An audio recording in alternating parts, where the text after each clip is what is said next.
Ang Bombo Radio Philippines. Fully digitalized. Numero 1 sa balita, komentaryo, drama at serbisyo publiko. Bombo Radio Philippines. Bombo Radio Philippines. Ang inyong #1 at most trusted radio network in the country. Basta Radio Bombo! Oras sa Bombo Radio Iloilo, Philippine Standard Time, 49 minutos na nakaligad sa takna siningala sa 11. Welcome sa pagpangalagad sa Bombo Anay sa Udto Diri City FM, Bombo Radio Iloilo, flagship stations on the #1 and most trusted radio network in the country, ang Bombo Radio Philippines. Adlaw kita karon sa Huwebes, Hunyo 26, tuiga 2025. Sa gihapon, inimolagan imo ang kurman, Bombo Cham Blanco Hovera. Antes kita magpadayon sa pagplastar sa aton sining mga headlines sa mga nagapangunang mga balita, nagaayo ang kitaray sa aton sining mga kabombo sa malipot sining tiyempo sa aton sining kauturan na moment of silence sa pag-upod ba naton sa kalisod kag palabot sang pagpangamuyo sa aton sining kuptanan or sa aton sining kaupo diri sa Bombo Radio kag sa pamilya man sa sining pagtaliwan ni Bombo Rodel Brabanzo.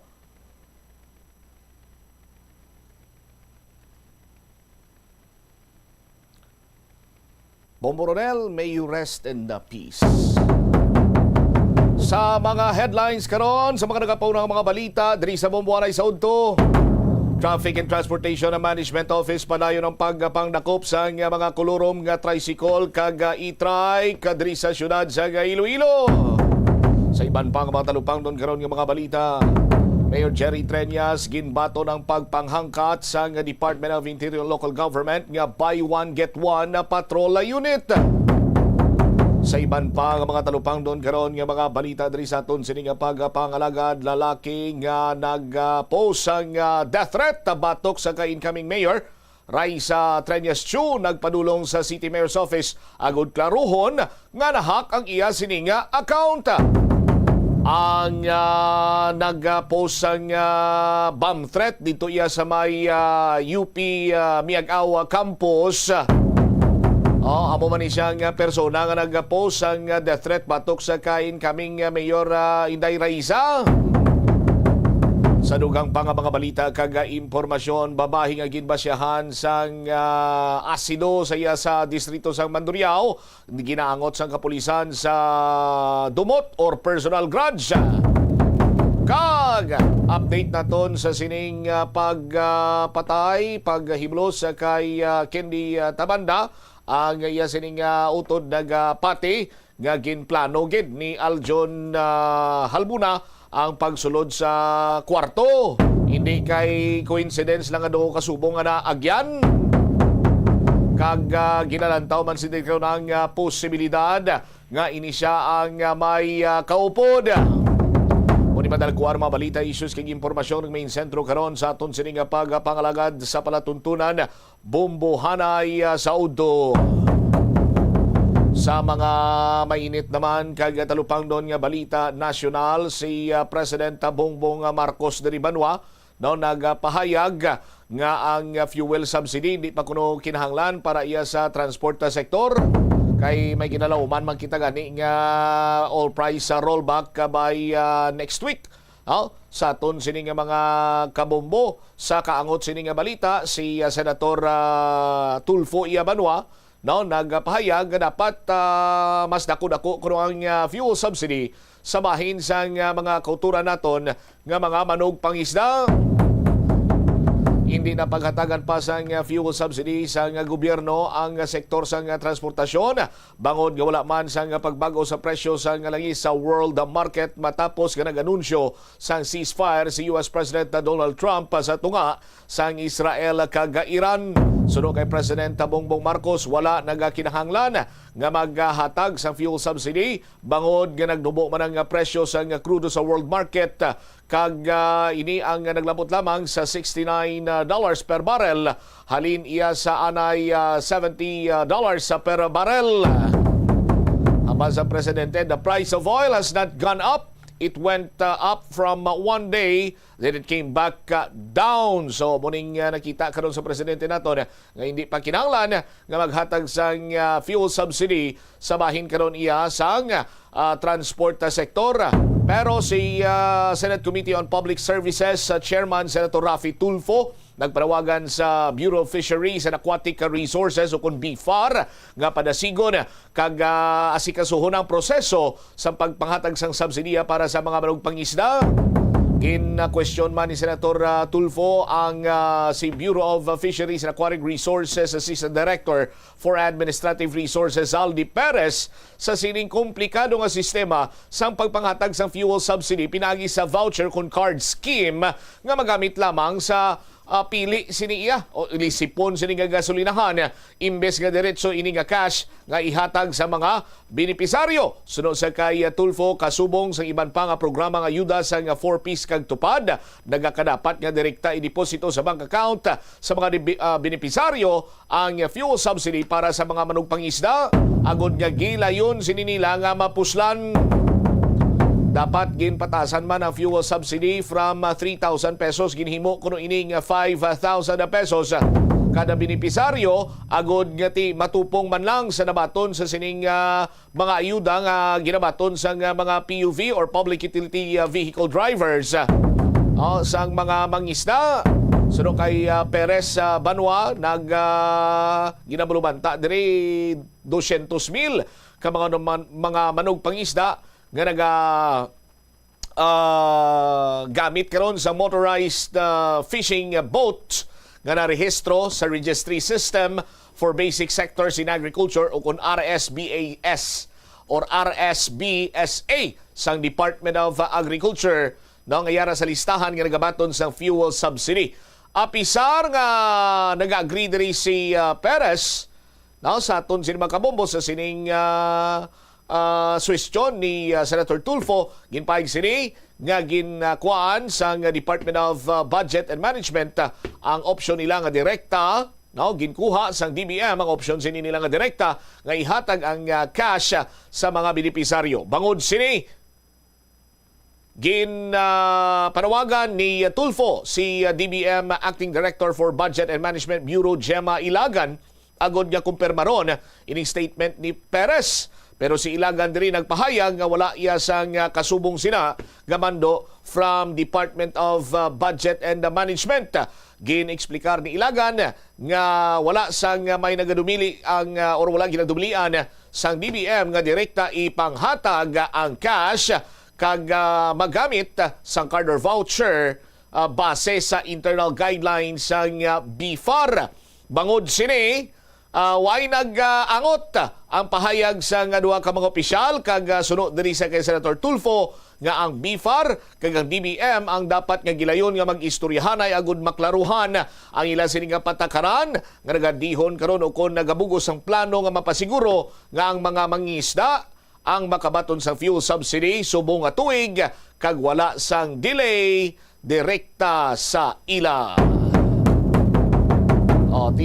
Amo maning isa sa mga sektor nga dapat hatagan sa nagakigo ang tulupangod kay maghambag ka nga sektor sang agrikultura madamo man inimo sa aton sini nga mga kabumbo nalakip sina diri ang bahin sang Bureau of Fisheries and Aquatic Resources ngati isa man iya sa mga nagapanguna sining palangabuyan sang aton sini nga mga kabumbo diri sa pungsod Pilipinas. Sa aton sini nga mga kasimanwa dapat hambal ni Senator Raffy Tulfo same treatment lang sila sa mga tao na lang nagabaton sang tupad nagabaton sa kunano pa daiyang ayuda sa gobyerno nga kon lang taon gani naton sa kamaturan lang kag makatanglo-tanglo maniguro ang pila naton nga mga kabumbo nga nakaagi sa tupad bla. Ngating iban sinadira banwa nagapa picture man lang gakapot silhig daspan basurahan pagkatapos sinaway naman dayon. Unlike iya sa sining mga manong pangisda naton nga mga kabumbo, ngati nagapadulong gid niya sa dagat agud nga magpangisda para ini sila ang mayara sang kaunon kag subong man ila sini nga ibaligya agod nga makasapin-sapin sa ila sini nga pagpangabuhi sa tagsaka matagadlaw. Ang dugang nga mga balita kag impormasyon ninyo bantayan sa maray nga pagpalayag sa mumuhanay sa udto pagkatapos ang Bombo Network News. Mamatay ang bisa ng Surekill sa pagsugpo ng mga kuhol sa palayan. Pepong ang mga pesteng kuhol. Kahit sumisid pa sila sa ilalim ng tubig, maabot ng pagsik ng Surekill. Surekill, patay ang kuhol. Mula sa Jardine Distribution.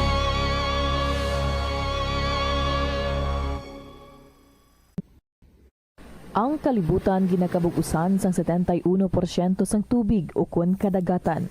Kag ang kadagatan nagabulig sa pagtuga sang tubig nga aton mainom kag hangin nga aton ginahaklo. Gani aton halungan kag imentenar ang malimpyo nga ginaagyan sang tubig kag mga kadagatan. Sa masunod nga mga pamaagi. Magpartisipar sa mga organisasyon o clean up events. Likawan ang paghaboy sa mga basura kung sa diin lang. Buhinan ang paggamit sa mga single-use plastic. Hindi pag-i-flush o kung ihulog sa mga lababo ang mga basura sa panimalay, kaangay sang plastic straw, auto fluids, kag mga grasa. Kadagatan proteksyonan, kag limpyuhan. Ini nga pahanumdom ang ginadulong sa imo sang the #1 and most trusted radio network in the country, Bombo Radio Philippines. Basta Radio Bombo! Hindi lamang sa jeans o kuntugas ng katigulangon ang rason sa hair loss o kung pagkaunot sang buhok. Natukiban sang health expert sa South Korea nga ang hair loss ang tugas. Ito ang Bombo Radio Philippines. Fully digitalized. Numero 1 sa balita, komentaryo, drama at serbisyo publiko. Bombo Radio Philippines. Bombo Radio Philippines. Ang inyong #1 at most trusted radio network in the country. Basta Radio Bombo! This is Bombo Network News, noontime edition, broadcasting live at Bombo Radio Broadcast Center, Makati City, Philippines. Araw po ngayon ng Huwebes, ika-26 sa buwan ng Hunyo taong 2025. Sa ulo ng ating mga balita. Sa mga pangunahing balita, abangan humamaya, Justice Secretary Remulla ibinunyag ang paghiling ng International Criminal Court sa Philippine Government na protektahan ang mga testigo laban kay dating Pangulong Duterte. Ang gobyerno ng Pilipinas naman tutulong sa pagpapabiyahe sa mga testigo patungong Netherlands. Ilang Pinoy naman sa Israel binawi na ang kanilang kahilingan na ma-repatriate sa Pilipinas. Pero mga cargo plane ng Philippine Air Force inihahanda pa rin para sa posibleng repatriation. Vice President Sara Duterte binunyag naman na gusto siyang mapatalsik ni Pangulong Marcos para manatili ang presidente sa kapangyarihan.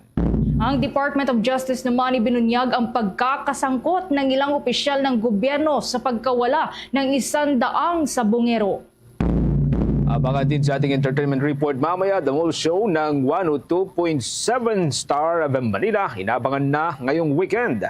Ang mga OPM acts naman natampok ko sa mall tour. Kikilalanin natin mamaya. Sa international news naman, si King Charles III muling tatanggapin si US President Donald Trump sa kanyang pagbisita sa United Kingdom para sa isapuyang state visit. Sa ating sports balita, ang Filipino-American guard na si Dylan Harper pinili ng San Antonio Spurs bilang number 2 overall pick para yan sa 2025 NBA Draft. At live, nationwide via satellite, dumako tayo sa detalye ng ating mga balita. Ibinunyag ni Justice Secretary Jesus Crispin Remulla na may official word mula sa International Criminal Court na humihiling sa pamahalaan ng Pilipinas para maprotektahan ang mga testigo o mga witness laban kay dating Pangulong Rodrigo Duterte. Ito ay sa ilalim ng Witness Protection Program na kalimitang ibinibigay sa mga testigo sa bansa na may natukoy na banta sa kanilang seguridad at sa kanilang buhay. Sa isang panayam, sinabi ng kalihim na ibibigay din ng gobyerno ang suporta at kooperasyon sa request ng International Tribunal, lalo na at batidaan niya ng gobyerno ng Pilipinas ang pangangailangan na madala ng ligtas ang mga testigo doon ho sa may The Hague. Magbibigay din niya ng financial assistance sa gobyerno ng Pilipinas para maggamit ng mga testigo sa pagbiyahe nila patungong The Hague kung saan nakataktang isagawa ang trial laban sa dating Pangulo. Samantala, nagpahayag naman ng pagtutol ang Justice Secretary sa kahilingan ng kampo ng dating Pangulo na interim release. Paliwanag ng kalihim, alam mismo ng International Criminal Court na naging mahirap ang pagdala kay Duterte doon sa may Netherlands at tuluyang paharapin o upang tuluyang paharapin sa korte. Tiyak din niyang maging pahirapan kung sakaling payagan siyang makalabas sa detention facility patungo sa ibang bansa.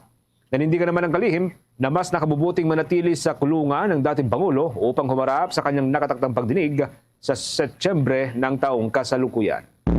Binawi naman po ng ilang mga Pilipino na nakabase sa Israel ang kanilang kahilingang makabalik dito sa Pilipinas, kasunod na rin ang bahagyang paghupa ng tensyon sa gitnang silangang rehiyon. Ayon kay Philippine Ambassador to Israel Eileen Minjola, umabot sa 340 Pilipino ang humiling na makabalik sa Pilipinas noong kasagsagan ng tinaguriang 12-day war sa pagitan ng Israel at Iran.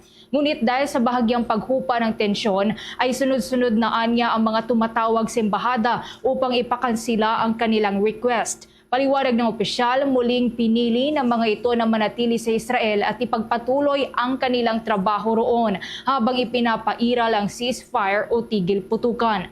Muli kasi anyang bumalik sa normal ang sitwasyon sa Israel at marami sa mga manggagawa ang muling bumalik sa kanilang pang-araw-araw na trabaho. Bumalik na rin anya ang mabigat na trapiko sa mga pangunahing lansangan ng Israel na nagpapakitang tuloy na muli ang operasyon ng mga opisina, paggawaan at iba pang industriya sa naturang bansa. Sa kabila nito ay magpapatuloy pa rin anyang embahada ng Pilipinas sa kanilang ginagawang pagtulong sa mga Pinoy na nais nang makabalik sa Pilipinas. Git ng opisyal, may mga Pilipino kasing nakapagdesisyon ng lisanin ng Israel at wala nang balak pang bumalik sa naturang bansa. Ang mga ito ang tinutulungan ngayon ng embahada at ng pamahalaan ng Pilipinas para makabalik sa bansa at magkaroon ng maayos na hanap buhay. Ngayong linggo ay nakatakdang umuwi ang nasa hanggang 20 Pinoy na nakapagdesisyon ng manatili sa Pilipinas. Sa iba pang mga development, naglabas ng babala ang Philippine Embassy sa Washington, D.C. laban sa pagkalat ng maling impormasyon sa social media. Tungkol huyan sa umunoy pagbabago sa patakaran ng Estados Unidos sa dual citizenship at maging sa green card. Ayon sa embahada, wala umunong inilalabas na bagong pulisiya ang US government na nagsasabi ng pagbabawal o paghihigpit sa mga dual citizen at mga lawful permanent resident o ito yung mga green card holder sa kanilang paglalakbay. Anila ang ganitong mga post ay nagdudulot ng hindi kailangang takot at kalituhan sa mga Pinoy o lalo ho sa mga Filipino community doon po sa US. Gid ng embahada, ang pagtatakwil sa pagiging mamayang Pilipino ay isang seryoso at hindi na mababaling hakbang. Kasunod ng mga ulat na may ilan umanong nagpaplanong i-renounce ang kanilang citizenship dahil sa maling impormasyon. Nanawagan naman ang embahada sa publiko na kumuha lamang ng akmang impormasyon mula po sa opisyal na government websites at i-report ang misleading post sa mga administrator ng social media platform. Lumalaganap kamakailan itong mga online posts na nagsasabing may bagong restriction para ho sa mga Filipino dual citizen at mga green card holder para ho yan sa pagbiyahe nila sa pagitan po ng Pilipinas patungong US na maaaring umariin namang pinabulaanan ng embahada ng Pilipinas doon po sa may Washington. Inigayat din nilang mga Pilipino sa Amerika na may tanong hinggil po sa immigration status na direktang magipag-ugnayan lamang sa embahada kung hindi man sa pinakamalapit na konsulado ng Pilipinas. Samantala, kuha pa po tayo ng karagdagang report. Ang C-130 at C-295 aircrafts ng Philippine Air Force naka-standby pa rin kung sakaling kailanganin para po yan sa repatriation ng mga Pilipino na nasa Middle East. Kaugnay niyan, may nagkalapang report si Bombo Bea Piniza. Tiniyak ng Philippine Air Force na nakahanda ang kanilang hanay at naka-standby na rin ang kanilang C-130 at C-295 kung sakali mang kailanganin pa ng pamahalaan ng karagdagang assistance para sa patuloy na repatriation ng mga Pilipino mula sa Middle East. Sa isang pulong balitan sa Villamor Air Base sa Pasay City, inihayag ni Philippine Air Force Commanding General Lieutenant General Arthur Cordura na nakahanda na ang mga naturang sasakyang panghimpapawid na siyang palagi namang ibinibigay ng kanilang hanay sa tuwing magkakaroon ng repatriation. Ang C-130 at C-295 ay handa na ma-deploy alinsunod sa direktiba ni Pangulo Ferdinand Marcos Jr. na dapat matiyak ang kaligtasan mga overseas Filipino workers na papauwi na sa Pilipinas.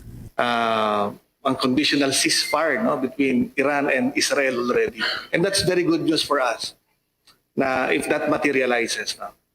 Okay, totoo yan. Yung Philippine Air Force has been involved in repatriation activities. And we commit normally the C-130s, and right now we have the C-295 platforms.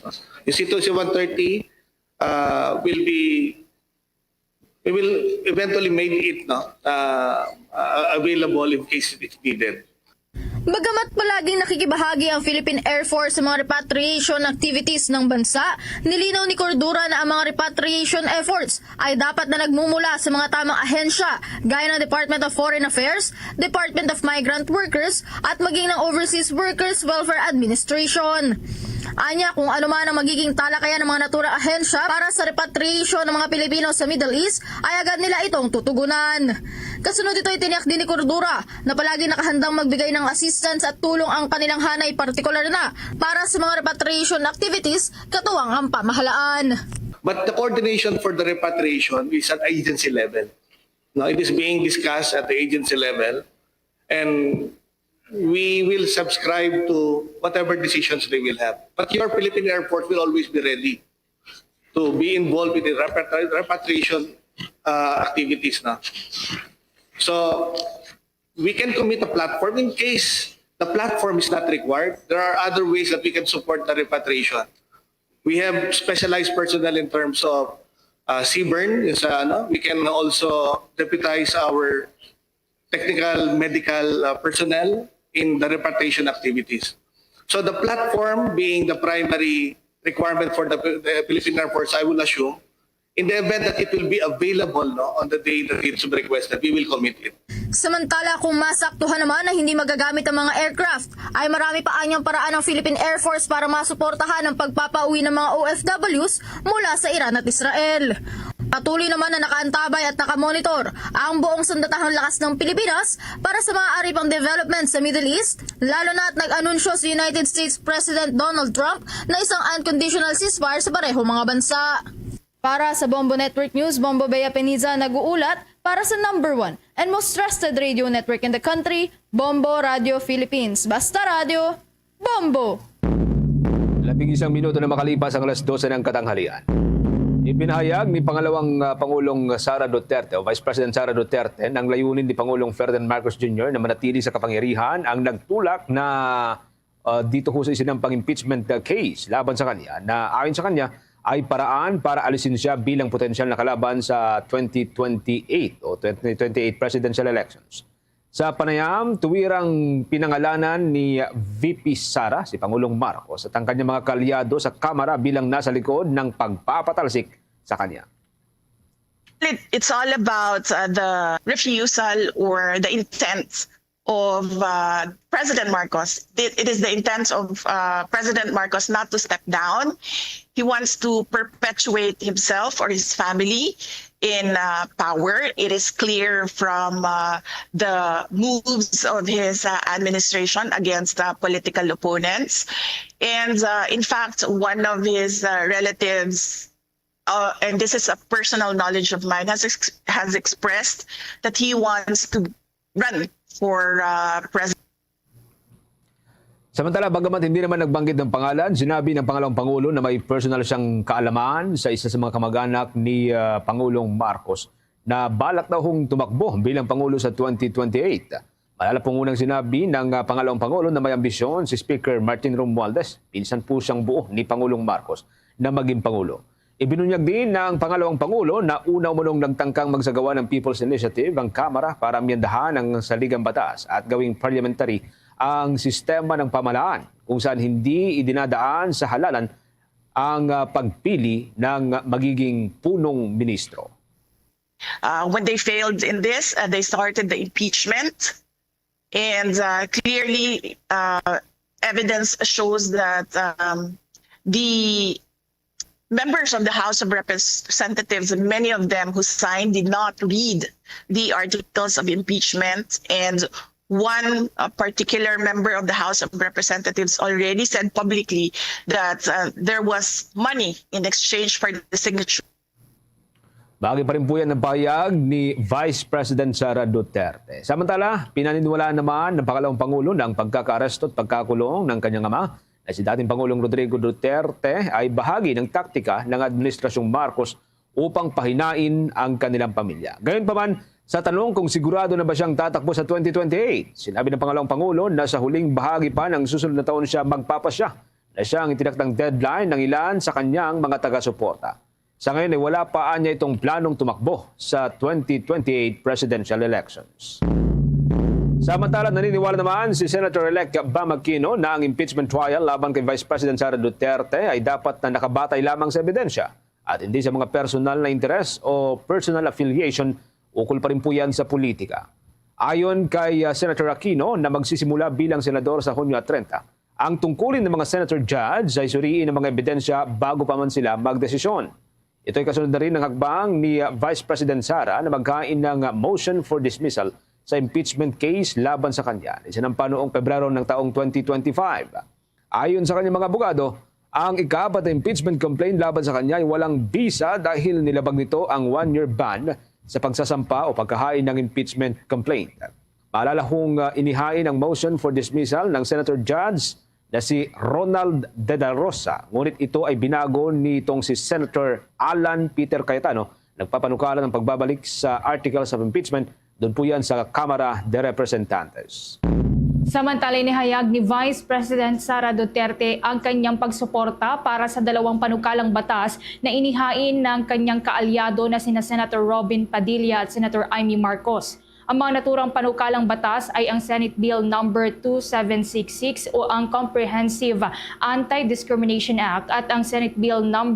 449 o ang Civil Union Act na layuning protektahan ang mga karapatan ng LGBTQIA+ community. Ginawa ng Presidente ang pahayag sa isang event ng Office of the Vice President kung saan sinabi niya na ngayon na ang tamang panahon upang gawing batas ang mga ito na magbibigay proteksyon laban sa diskriminasyon. Dagdag pa ng Vice Presidente na ang naturang panukala ay isang universal obligation at nararapat lamang anyang maisabatas. Subalit nang tanungin naman siya tungkol sa kanyang posisyon sa ibang panukalang nagtatanggol sa karapatan ng LGBTQIA+ tulad na lamang ng SOGI Equality Bill ni Senator Risa Ontiveros, ay kumambyo naman ang Vice Presidente na magbigay ng komento at inihayag na ang mga panukalang isinusulong ng senadora ay dumaan na sa legal team ng kanyang opisina. Bukod dito, iminungkahi rin ni Vice President Sara ang pagbuo ng isang National LGBTQIA+ Commission, isang ahensya na magsasulong ng mga polisiya at programa para sa kapakanan ng LGBTQIA+ sector, lalo na anya sa mga kabataan. Sa iba pang mga balita, update po tayo mula sa may Department of Justice. Ilang mga opisyal ng gobyerno isinasangkot sa pagkawala ng hanggang sa 100 mga sabongero. Habang ang Department of Justice naman, patuloy pa rin yung investigasyon doon po sa impormasyon na una pong isiniwalat ng ilang mga testigo. Kaugnay pa rin po sa pagkawala ng mga sabongero. May mga development po dyan. Live si Bombo Gran Hilario. Kinumpirma ng Department of Justice na mayroong sangkot umano na ilang matataas na opisyal ng gobyerno sa pagkawala ng mga hindi pa natatagpo ang mga sabongero. Ayon mismo kay Justice Secretary Jesus Crispin Remulla, kasama ito sa mga isinuwalat ng lumantad na testigong kinilala bilang si alias Totoy. Ngunit kanyang paglilinaw na ito'y kanila pagpatuloy na iniimbestigahan at pinag-aaralang mabuti upang tuluyang matukoy ang katotohanan sa likod ng pagkawala ng mga sabongero. Kasi niya na hindi ito isang ordinaryong kaso lamang, ngunit kanyang itunuring ang kaisong ito bilang organisadong krimen at masusing pag-imbestiga ang kanilang ipinatutupad. Dahil dito ay ibinahagi pa ni Justice Secretary Remulla ang kanyang pag-iingat lalo na sa mga impormasyong inilalabas sa publiko. Maalala na kanyang unang sinabi na matagal niya nang nakausap ang testigong isa sa mga akusado na kinilala bilang si alias Totoy. Bago para mag-eleksyon ay nakapanayam na raw nito ang si alias Totoy, kaya't hawak na raw ng kagawaran ang mga impormasyong isinuwalat nito. Hiling ni Justice Secretary na maging sa mga kanat ng mga nawawalang sabongero na bigyan siya ng kalagdagan pang panahon upang magkaroon ng kaliwanagan sa naturang kaso. Atin munang pakinggan ang naging tinig ni Secretary of Justice Jesus Crispin Remulla. Kaunting panahon pa kailangan namin at actually kilala ko na yung testigong sinasabi ko. Tagal ko nakilala na nakausap ko na siya bago pa mag-eleksyon. Nakausap ko na. Kaya I have a very good idea yung sinasabi ko. Ang mahalaga, determinado siyang magsabi ng totoo. Yun ang mahalaga sa lahat. Bigyan lang ako ng konti pang panahon para mailatag ko na maayos na. Okay? Matatandaan sa isang panayam na inilantad ng kinilalang testigo na si alias Totoy na ang mga nawawalang sabongero ay pinatay at inilibing sa bahagi ng talik. Idagdag din nito na hindi lamang raw 34 na sabongero ang nawawala, kundi nasa 100 katao ang kasama sa mga naging biktima ayon sa kanyang ibinahagi na sinabi naman ni Justice Secretary Jesus Crispin Remulla. Sa kasalukuyan ay patuloy pa rin ang kanilang pag-iimbestiga kasabay ng pagtitiyak ng kagawaran na hindi nila pinababayaang makalimutan na lamang ang naturang issue. Live mula dito sa Department. Yes, Bombo Genesis. May information bang sinabi si Justice Secretary Remulla kung anong government agency or saang government agency yung affiliation nitong mga opisyal ng gobyerno na isinasangkot sa pagkawalan nila? Sa katunayan, Bombo Genesis, no, yan ay ang ating susunod na itatanong sa naturang kalihim sapagkat gusto natin mabigyan linaw kung ano nga ba o sino-sino nga ba itong ating nabanggit na mga opisyal ng gobyerno na itunuturo mo ng sangkot sa pagkawala ng mga sabongero. Bombo Genesis. Possibly, hindi rin sasabihin kung ano mga pangalan, pero ano yung mga hawak nilang opisina? Third level officials ba itong mga to? Anong klase nilang opisyal? Sa ngayon, Bombo Genesis, magaganap ang isang panayampas sa naturang kalihim upang kanyang bigyan linaw. Sapagkat ito yung nais natin na bigyan o nais natin magkaroon ng detalye pa sapagkat yung mga kaanak din ng nito mga biktimang sabongero ay patuloy na humahanap at patuloy na humihiling ng hustisya upang matuto na mismo o matukoy na mismo kung ano nga ba talaga nangyari sa mga sabongero ito. Okay, sige. Maraming salamat. Maki-update tayo sa mga susunod ng mga araw. Maraming salamat, Bombo. Live mula dito sa Department of Justice, lungsod ng Maynila. Ako, si Bombo Grant Hilario, nag-uulat para sa the number 1 and most trusted radio network in the country, Bombo Radio Philippines, Basta Radio, Bombo. Na aresto ng Philippine National Police Anti-Cybercrime Group ang kabuang 608 na individual na umano'y nauugnay sa mga serye ng cybercrime sa Pilipinas sa nakalipas na 6 na buwan. Mula sa naturang bilang, kabuang 116 na cybercriminals ang nahatulan sa nakalipas na 6 na buwan. Kinabibilangan nito ng 42 katao na lumabag sa Anti-Financial Accounts Scamming Act habang 33 naman ang natukoy na guilty dahil sa paglabag sa SIM registration law. Ang nalalabi pa ay nasasangkot naman sa iba't ibang uri ng scam, panloloko at pagbabanta online.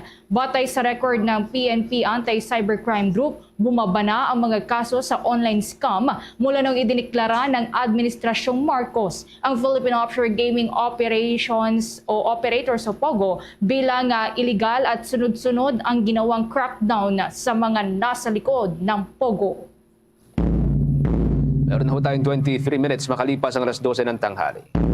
Inabot ng tubig baha ang ilang mga kabahayan dyan po sa may Navotas City ngayon pong araw sa kabila po ng walang mga pagulan na naranasan sa naturang lungsod. Ilang bahagi po ng kalsada rin nang nalubog din sa tubig baha at sinuong ng mga residente. Batay ho sa impormasyon nakuha po ng Bombo Radio Philippines, isang navigational floodgate ang nasira na dahilan po ng tuluyang pagpasok ng tubig sa mga kalsada at mga kabahayan sa Navotas City. Sinabayan din po ito ng high tide o tuluyang pagtaas ng tubig mula sa dagat at siya pong pumasok sa mga kabahayan. Ilang mga lugar sa naturang lungsod ang nakapagrehistro ng 2 hanggang sa 4 na talampakan na lalim ng tubig baha. Una na rin pong inabisuhan ng mga motorista at maging ang mga residente na iwasan munang dumaan sa mga binahang lugar. Samantala, kuha po tayo ng report mula dyan sa Malacanang. Si Pangulong Bongbong Marcos pinulong ang Private Sector Advisory Council, Education and Jobs Sector Group sa Malacanang at iba't ibang isyu po ang kanilang tinalakay. Kaugnay niyan, kuha po tayo ng buong detalye sa pag-uulat ni Bombo Annalise Soberano. Nagpatawag ng pulong si Pangulong Ferdinand Marcos Jr. sa Private Sector Advisory Council, partikular sa sektor ng edukasyon at paggawa. Ito na ang ikalawang pagkakataong ipinatawag ng Pangulo ang nasabing sektor ng PISAC kung saan nakapag-usapan ang may kinalaman sa edukasyon at usapin sa trabaho. Enero nitong taon sa unang meeting ng Pangulo at ng Education and Job Sector Group na pag-usapan ang tungkol sa nais ng punong ehekutibo na masuportahan ng pamahalaan ang semi-curricular semiconductor at electronics industry na anyay makakaambag sa ekonomiya ng Pilipinas. Natalakay din ang pagpapalakas sa edukasyon at labor sector upang maging akma sa pangangailangan ng mga emerging industries at ito'y sa gitna na din ng pagsisikap ng pamahalaan na masolusyonan ang problema sa job matching. Kasama dumalo sa pinatawag ng pulong ng Pangulo sina Education Secretary Sani Angara, DepEd Secretary Arsenio Balisacan, Special Assistant to the President for Investment and Economic Affairs Frederick Go at CHED Chairperson Shirley Agrupis, habang namataan din sa pulong si Mega World Executive Director Kevin Tan. Ayon naman kay Palace Press Officer Undersecretary Claire Castro, naging makabuluhan ang nasabing pulong. Pakinggan natin ang pahayag ni Undersecretary Claire Castro. Private Sector Advisory Council, Education and Job Sector Group or PISAC upang plansyahin ang mga plano para makamit ang economic objectives ng bansa. Tinalakay sa pagpupulong ang Philippine labor market, semiconductor industry, education at artificial intelligence upskilling para sa mga mag-aaral. Sa ulat ng PISAC, nagkaroon ng 20 simultaneous job fairs nitong Labor Day na nagtala ng 2,285 on-the-spot hires at 28 simultaneous job fairs naman noong Independence Day, kung saan nakapag-hire ng 2,372 job seekers. Inalatag din ang detalyadong plano para sa enterprise-based education and training for artificial intelligence para maging future-ready ang kabataang Pilipinas. Si Palace Press Officer Undersecretary Claire Castro. Mula sa Malacanang, Bombo Anali Montaño Soberano nag-uulat para sa #1 and most trusted radio network in the country, Bombo Radio Philippines, Basta Radio, Bombo! Sa iba pang mga usapin, mga kabombo Castor Nation, nagbabala ang grupong National Federation of Hog Farmers sa posibleng epekto ng nagpapatuloy na rehabilitasyon ng San Juanico Bridge sa presyuhan ng karne ng baboy sa Pilipinas. Isa po sa mga pinangangambahang maapektuhan o pangunahing maapektuhan ay mga hog raisers sa bahagi po ng Mindanao, kung saan malaking bulto ng pork supply ay ipinadadaan sa pinakamahabang tulay o tinaguri ang pinakamahabang tulay sa Pilipinas. Inalimbawa po nitong chairman ho ng grupo na si Chester Tan ang dating ginagawa ng mga hog raiser na mula sa Mindanao na pagbibiyahe ng hanggang sa 80 mga baboy sa isang truck na tinatayang may bigat na hanggang sa 10 tonelada. Dahil anya sa limitado lamang ang pinapayagang bigat ng mga truck na dadaan o pinaparaan sa naturang tulay, kinakailangan mag-hire pa ang mga ito ng hanggang sa 3 truck o karagdagang mga truck, bagay na nagdudulot ng 40,000 hanggang sa 60,000 pesos na karagdagang pasanin para ho sa mga hog raiser. Ito ay maaaring magdulot niya ng 4 pesos hanggang sa 6 pesos kada kilo na dagdag doon po sa may farm gate price na babalikatin nitong mga hog raiser. Bagaman kakayanin itong balikatin sa unang o loob ng 1 hanggang sa 2 linggo, posible anyang kinalaunan ay ipapasa rin ito sa mga consumer. Nananawagan naman po ang mga jeepney driver at ride-hailing app drivers sa gobyerno na aprubahan na ang kanilang hirit na fare hike increase bilang tugon sa patuloy na pagsipa ng presyo ng produktong petrolyo. Ayon kay Boy Vargas, ang presidente ng Alliance of Transport Operators and Drivers Association of the Philippines o ALTODAP, matagal nang naghihintay ang mga jeepney drivers sa tugon ng gobyerno sa kanilang petisyon para sa provisional fare increase na isinampa noon pang taon o 3 taon ang nakakalipas. Bagamat umaasa sila na matatanggap na ang piso na karagdagang pasahe, nag-aalala umano sila na hindi ito maaprubahan. Sinugundahan naman ito ng Transport Network Vehicle Services o TNVS na nagsabing hiling nila ang fare hike mula pa noong 2023, ngunit hindi pa rin niya ito naaprubahan. Ayon sa grupo, ang fuel subsidy ay pansamantalang solusyon lamang sa patuloy na pagtaas ng presyo ng gasolina. Magugunitan na ang gobyerno ay naglaan nga ng 2.5 billion pesos para sa fuel subsidy sa ilalim po yan ng 2025 national budget upang matulungan ang mga pampublikong transportasyon, partikular na ang mga driver at gayon din po yung mga magsasaka at mangingisda. Ngunit ayon kay Pangulong Ferdinand Marcos Jr., hindi pa kinakailangan ng fuel subsidy dahil bumaba na raw ang presyo ng langis, kasunod po ng ceasefire sa pagitan ng Israel at Iran. Meron na ho tayong 28 minutes makalipas ang alas 12 ng tanghali. Si Senate President Escudero ay pinapanukala sa 20th Congress na bigyan ng standby authority ang Pangulo ng Pilipinas, kasama na dyan ang Department of Finance, upang maibaba ang value-added tax para ho sa mga langis. Makibalita ho tayo sa pamagitan ni Bombo J.C. Galvez. Ipapanukala ni Senate President Francis Chis Escudero sa 28th Congress na bigyan ng standby authority ang Department of Finance o ang Pangulo upang maibaba ang value-added tax sa mga produktong petrolyo sa gitna ng sigalot sa pagitan ng Israel at Iran.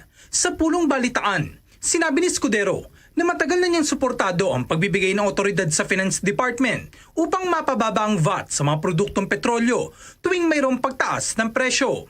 Paliwanag ng senador, ang 12% VAT bilang percentage-based tax ay nagdudulot ng mas mataas na kita para sa gobyerno kapag tumataas ang pandaigdigang presyo ng krudo, na lalo naman nagpapabigat sa mga mamimili. Dagdag ng senador, ang naturang panukalang batas ay magbibigay daan sa Pangulo o sa Department of Finance na i-adjust ang VAT o i-fix ang excise tax rates sa mga produktong petrolyo nang hindi na kailangan maghintay ng panibagong legislasyon, ngunit maaari lamang itong gawin sa ilalim ng malinaw na itinakdang mga kondisyon. Samantala, tutukuyin pa kung aling benchmark ang dapat gamitin sa pagtukoy ng pagtaas ng presyo, ang Dubai crude na tradisyonal na ginagamit sa mga projection ng gobyerno o ang Minaf Platts Singapore na anya'y maaaring magbigay ng mas tama na batayan na aktual na presyo sa merkado.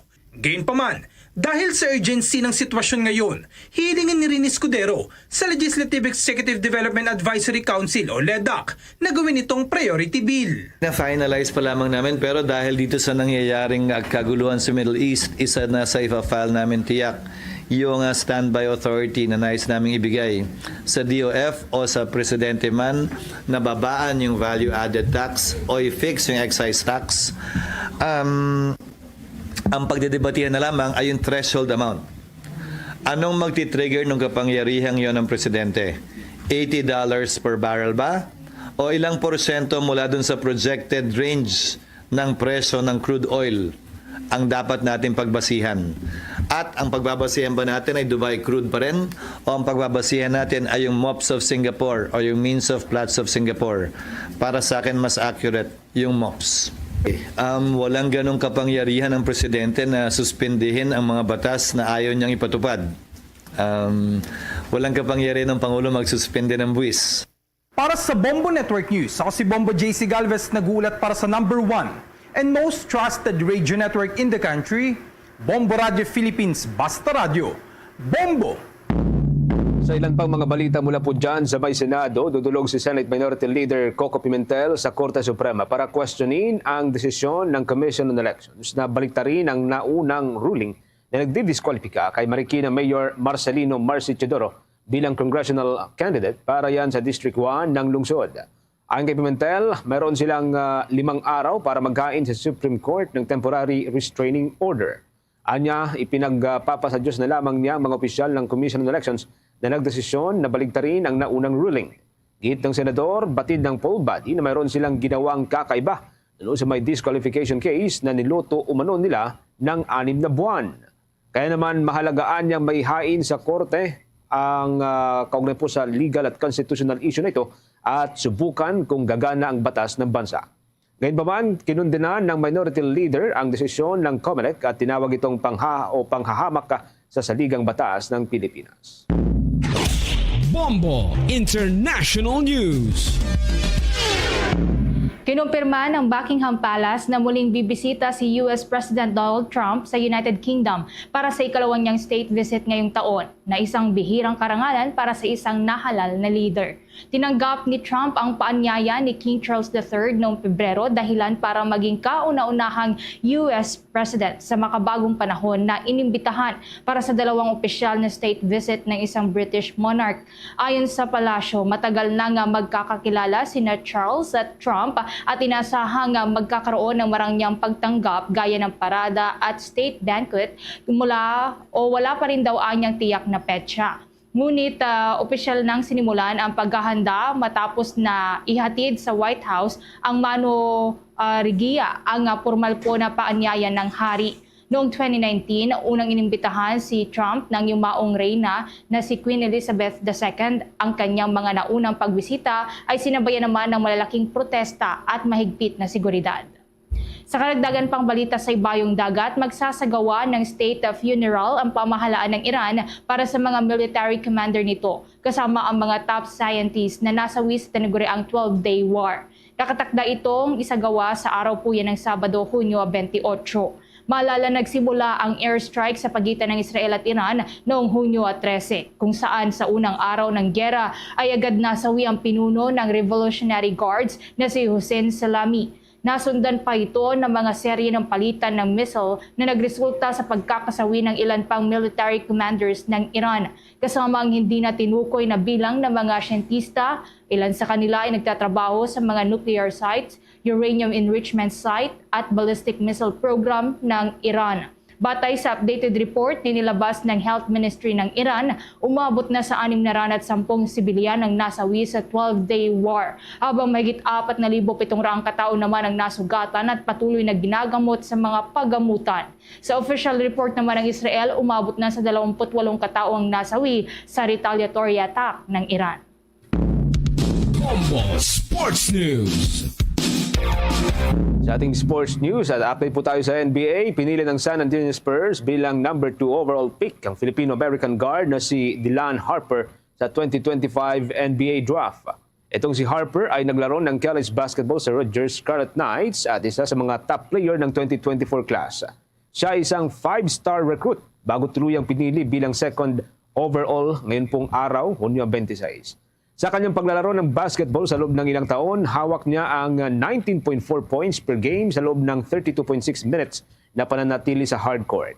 Nagawa rin niyang umagaw ng 4.6 rebounds per game, habang umaabot sa 4 na assists ang nagagawa niyang gawin tuwing naglalaro. Hawak din ni Harper ang 1.4 steals per game at 6 blocks per game. Sa kasalukuyan siya ay may taas na 6 feet at 6 inches na naglalaro bilang point guard at shooting guard. Siya ay anak ng dating NBA player na si Ron Harper na dating nakapagbulusan ng 5 NBA championship. Ang kanyang ina ay mula sa probinsya ng Bataan at dating naglaro ng college basketball doon po sa may New Orleans. Kasama naman nitong si Harper ang bagitong sentro na si Victor Wembanyama, isa rin sa mga rising star ng NBA. Bahagi rin ng San Antonio lineup ang mga batikang guard na sina Chris Paul at De'Aaron Fox, kasama ang power forward at NBA champion na si Harrison Barnes. Samantala, kuha pa po tayo ng karagdagang report. Ang Road Safety Summit 2025 isinagawa po ng Metropolitan Manila Development Authority ngayong araw po. Ahensya target na mabawasan po ang mga aksidente na nangyayari sa kalsada. Mamaya antabayanan po ang buong detalye ng balitang yan. Samantala, sa iba pa munang mga balita. Inihayag ng Department of Health na patuloy na tumataas ang bilang ng kaso ng dengue sa Pilipinas na ngayon ay itinuturing ng seryosong banta sa kalusugan ng publiko. Mula Enero hanggang Hunyo ng taong kasalukuyan, umabot na raw sa 23,000 yung kaso ng dengue, mas mataas ng 59% kumpara sa kaparehong panahon noong nakarang taon. Sa bilang na ito, 470 ang naitalang nasawi o namatay. Pinakamataas ang bilang ng kaso sa Calabarzon na may 19,500 na kaso at 62 ang naitalang nasawi. Ayon kay Health Secretary Teodoro Herbosa, hindi mapipigilan ang pagtaas ng kaso ng dengue hanggat hindi na-address o natutugunan ng mga lugar kung saan nangingitlog ang mga lamok. Kaugnay nito ay pinag-aaralan ng Department of Health ang paggamit ng tinatawag na Wolbachia Method, isa hong makabagong paraan mula sa Jakarta, Indonesia, na gumagamit ng bakterya upang pigilan ang pagdami ng mga lamok na nagdudulot po ng dengue. Bukod dito ay sinasaalang-alang na rin ang paggamit ng Qdenga vaccine na ginagamit na sa mahigit 40 bansa. Ngunit nilinaw naman ng Department of Health na ito ay para muna sa mga ospital at hindi para sa malawakang pagbabakuna o commercial rollout. Ayon pa rin sa kalihim ng Department of Health, kailangan pang magsumite ng pharmaceutical company ng risk management plan, lalo't tinanggal na ang bakuna sa ilang merkado gaya ho doon sa may Estados Unidos. Suportado naman ng Philippine Medical Association yun pong paggamit nitong Qdenga vaccine. Ayon kay sa presidente ho ng grupo, si Dr. Hector Santos, mas ligtas ito kumpara sa Dengvaxia dahil ang Qdenga ay batay ho sa mga aktual na kaso ng dengue at hindi mula sa yellow fever strain. Ibinabala naman po ng Department of Education ang paglabas ng mga peking announcement gamit ang social media. Kabilang dito ang mga peking announcement ukol sa cash assistance, class suspension, scholarship program at no backpack policy. Unang umabot nga sa atensyon ng Department of Education ang naturang impormasyon, bagay na ikinababahala ng kagawaran dahil sa posibleng epekto nito sa mga mag-aaral at mga magulang na maaaring mapaniwala ng mga peking anunsyo na ito. Dahil dito naglabas ng babala ang DepEd at pinaalalahanan ng publiko na huwag basta-basta maniniwala sa mga lumalabas na announcements sa social media. Ayon sa ahensya, lahat ng mga opisyal na announcement at impormasyon kaugnay ng basic education ay ilalabas lamang ng DepEd Philippines. Ang official account naman na ginagamit ng DepEd. Maaari pa rin na kumpirmahin sa mga kaguruan o school management kung ang mga nababasang impormasyon sa social media ay tama. Bago nga ang pasukan ngayong buwan ng Hunyo, una nang lumabas ang isang peking announcement na magdaragdag daw ng grade 13 ang senior high school. Agad naman itong pinabulaanan ng naturang kagawaran. Bombo Police Report. Sa ating police report at dakuan na ho natin ang ating mga provincial station, meron pong isang sports utility vehicle na minamaneho ng isang 13 anyos. Sumalpok po sa isang passenger van. 21 katao po rito ang natukoy na sugatan. May update po dyan ng Bombo Radio La Union. Nagpapagaling ngayon sa pribadong ospital dito sa La Union ang 21 sakay ng isang passenger van na matapos itong mabangga ng isang SUV na minamaneho ng isang 13 anyos na minor de edad. Nangyari ang aksidente noong araw ng Linggo, alas 5:14 ng madaling araw sa barangay Ilisura, sa bayan ng San Juan dito sa La Union. Sa panayam ng Bombo Radio kay Police Major Reynante Organista, Chief of Police ng San Juan Police Station, sinabi nito na galing sa north at patungong south direction ang SUV nang sumalpok sa kasalubong na van na patungo namang north direction o papunta sana sa Ilocos Norte upang mamasyal nang mangyari ang insidente. Kinilala ni Police Major Organista ang driver ng van na si Arnold Azucena, 48 years old, residente ng Bagong Silang, Caloocan City, at mga sakay nito na pawang residente ng National Capital Region. Ayon sa ulat, kasama ng 13 anyos na driver ng SUV ang kanyang kaibigan na 14 anyos at nagtamo ang mga ito ng minor injuries. Nasa kustodiya na ng Department of Social Welfare and Development ang driver at passenger ng SUV para sa kaukulang interventions na gagawin sa kanila. 5:14 ng madaling araw. Ang involved dito, isang SUV at saka isang van. Yung van papuntang norte, yung SUV naman papuntang south. Yung Fortuner nag-encroach siya. Siguro dahil sharp curve yun, na-overshoot, nabangga niya ngayon yung kasalubong na van. As per investigation, mamamasyal sila somewhere dito sa north. Actually, ang sakay ng van is 21 including the driver. Yung SUV naman, 2 na minor de edad. Ang bata, actually, as protocol, in-endorse na namin sa DSWD yung bata. Kung ano yung mga, kung may act of desertment, at kung ano yung mga intervention din na nagagawin sa bata. Kasi minor de edad ang mga yun age 13 at saka 14 yung passenger niya. Ang eksklusibong panayam kay Police Major Reynante Organista, Chief of Police ng San Juan Police Station. Yan ang ulat mula sa Bombo Radio La Union. Para sa Bombo Network News, Bombo Raymond Dachor para sa number 1 and most trusted radio network in the country, Bombo Radio Philippines, Basta Radio, Bombo! Ang Philippine National Police naman natukoy na po ang may-ari ng naiwang bag na nagdulot naman ng bomb scare sa Roxas Airport. Kaugnayan kuha po tayo ng update sa pag-ulat ng Bombo Radio Roxas. Natukoy na ng mga kapulisan ang may-ari ng bag na naiwan sa Roxas Airport na naging sanhi ng bomb scare kamakailan. Sa panayam ng Bombo Radio Roxas kay Police Lieutenant Jose Dexter Paulin, ang officer in charge ng Roxas Airport Police Station, sinabi nitong isang minor de edad ang nagmamay-ari ng nasabing bag. Ayon kay Lieutenant Paulin, nakalimutan umano ng bata ang kanyang bag matapos nitong ihatid ang kanyang kaklase na bumiyahe papuntang Maynila. Dagdag pa ng opisyal opisyal na ibalik na rin sa may-ari ang nasabing bag matapos itong personal na i-claim sa kanilang himpilan. Bilang paalala, hinikayat ni Lieutenant Pauline ang publiko, lalo na mga biyahero na huwag pabayaan o iwan ng walang nagbabantay ang kanilang mga gamit sa mga pampublikong lugar, lalo na sa mga matao at sensitibong lugar tulad ng paliparan upang maiwasan ang ganitong uri ng insidente. Tiniyak din ng Roxas Airport Police Station na patuloy ang kanilang mahigpit na pagbabantay at pagpapatupad ng seguridad sa paliparan upang masiguro ang kaligtasan ng mga pasahero at ng airport personnel. Kasi pag may unattended baggage, kinoconsider namin yan na may laman sa loob for the safety of the riding public. Pagdating ng AOD K9, nag-panel sila, tapos sila ng panel, inupuan ng aso. So according sa AOD K9, inupuan ng aso, tapos pagpahinga nila ng aso, inulit-ulit, inupuan ulit ng aso yung baggage. So it considers na positive siya for residue of either positive siya sa explosive talaga or even sa residue lang. Mula rito sa himpilan ng Bombo Radio Roxas para sa Bombo Network News, ako si Bombo Darren Salomeo Henson para sa number 1 and most trusted radio network in the country, ang Bombo Radio Philippines. Basta Radio, Bombo! Samantalang local think tank na Ibon Foundation nangangamba sa epekto ng Middle East conflict sa fuel prices sa Pilipinas. Sa kabila pa rin po yan ng inanunsyong ceasefire. May update po dyan ng Bombo Radio, Iloilo. Ibinunyag ng Ibon Foundation ang kanilang pangamba sa posibilidad ng mas matagal at mas mataas na presyo ng langis dahil sa umiiral na tensyon sa gitnang silangan sa kabila ng naipahayag ng tigil putukan.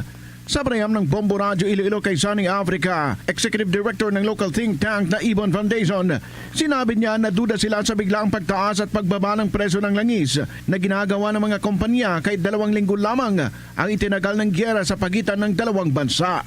Ayon kay Africa, wala pang katiyakan kung magtatagal ang ipinatupad na ceasefire dahil ilang oras lamang matapos itong i-anunso, muling nagpalitan ng missile strike ang Israel at Iran. Kung lalala pa ang sitwasyon sa gitnang silangan, posibleng lalo pang tumaas ang presyo ng krudo na may malaking epekto sa ekonomiya ng Pilipinas.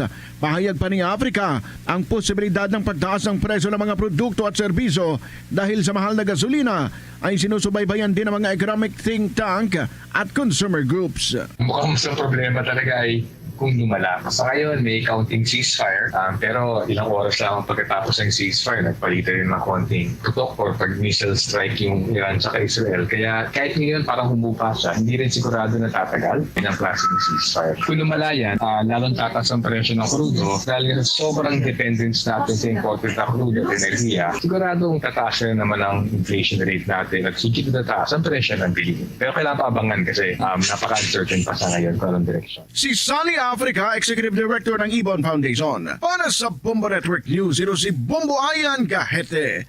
Para sa number 1 and most trusted radio network in the country, Bombo Radio Philippines. Basta Radio, Bombo! Bombo Entertainment News.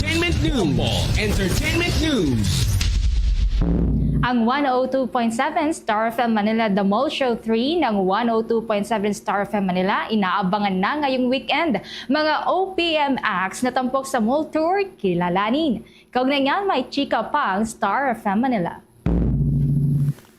Excited na ang buong Star Nation sa nagbabalik at nalalapit na The Mall Show 3 ng 102.7 Star FM Manila na magaganap sa Cainta Rizal sa araw ng Linggo.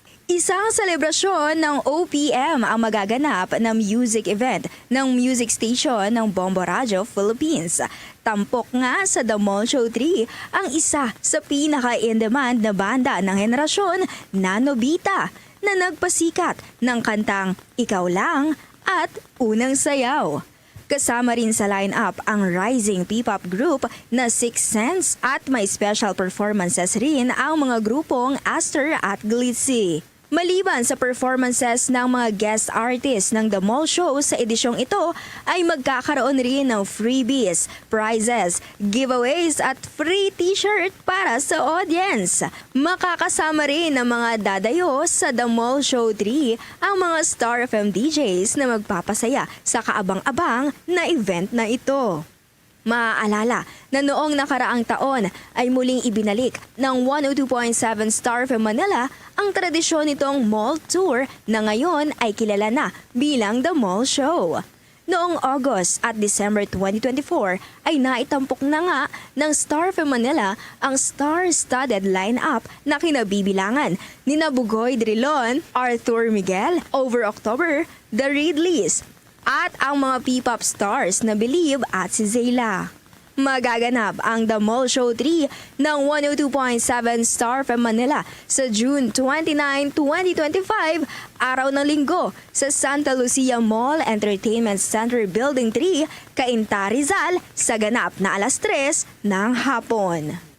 Mula sa Star FM Manila, nag-uulat Star DJ Ivana Darna para sa #1 and most trusted radio network in the country, Bombo Radio Philippines. Basta Radyo, Bombo! Bombo International News. Si US President Donald Trump dismayado sa impormasyong hindi totally destroyed ang enrichment uranium ng Iran. Kaugnay niyan may nakapanayam pa ang Bombo Radio Vegan. Dismayado si United States President Donald Trump sa impormasyong hindi totally destroyed ang enrichment uranium ng Iran matapos itong kumpirmahin na matagumpay ang pag-atake sa nasabing bansa. Sa panayam ng Bombo Radio Vegan kay Bombo International News Correspondent Rene Balianas, may impormasyon umano na nagpapatuloy pa rin ang paggawa sa enrichment uranium ng Iran dahil hindi umano ito gaano naapektuhan sa pagpapasabog.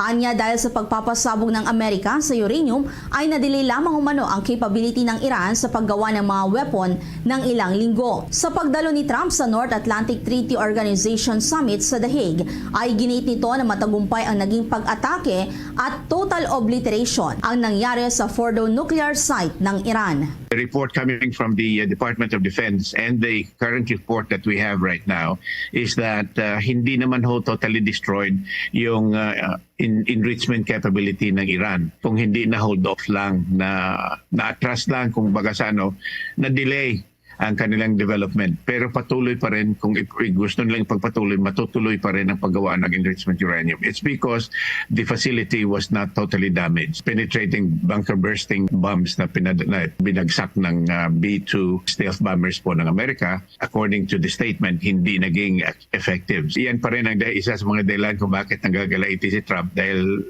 yun ang naririnig niya. And then, according to him, still he persists na ang kanyang sinabi na successful, it was successful. In a sense, it might have been. Yan ang ulat mula rito sa Bombo Radio Vegan para sa Bombo Network News.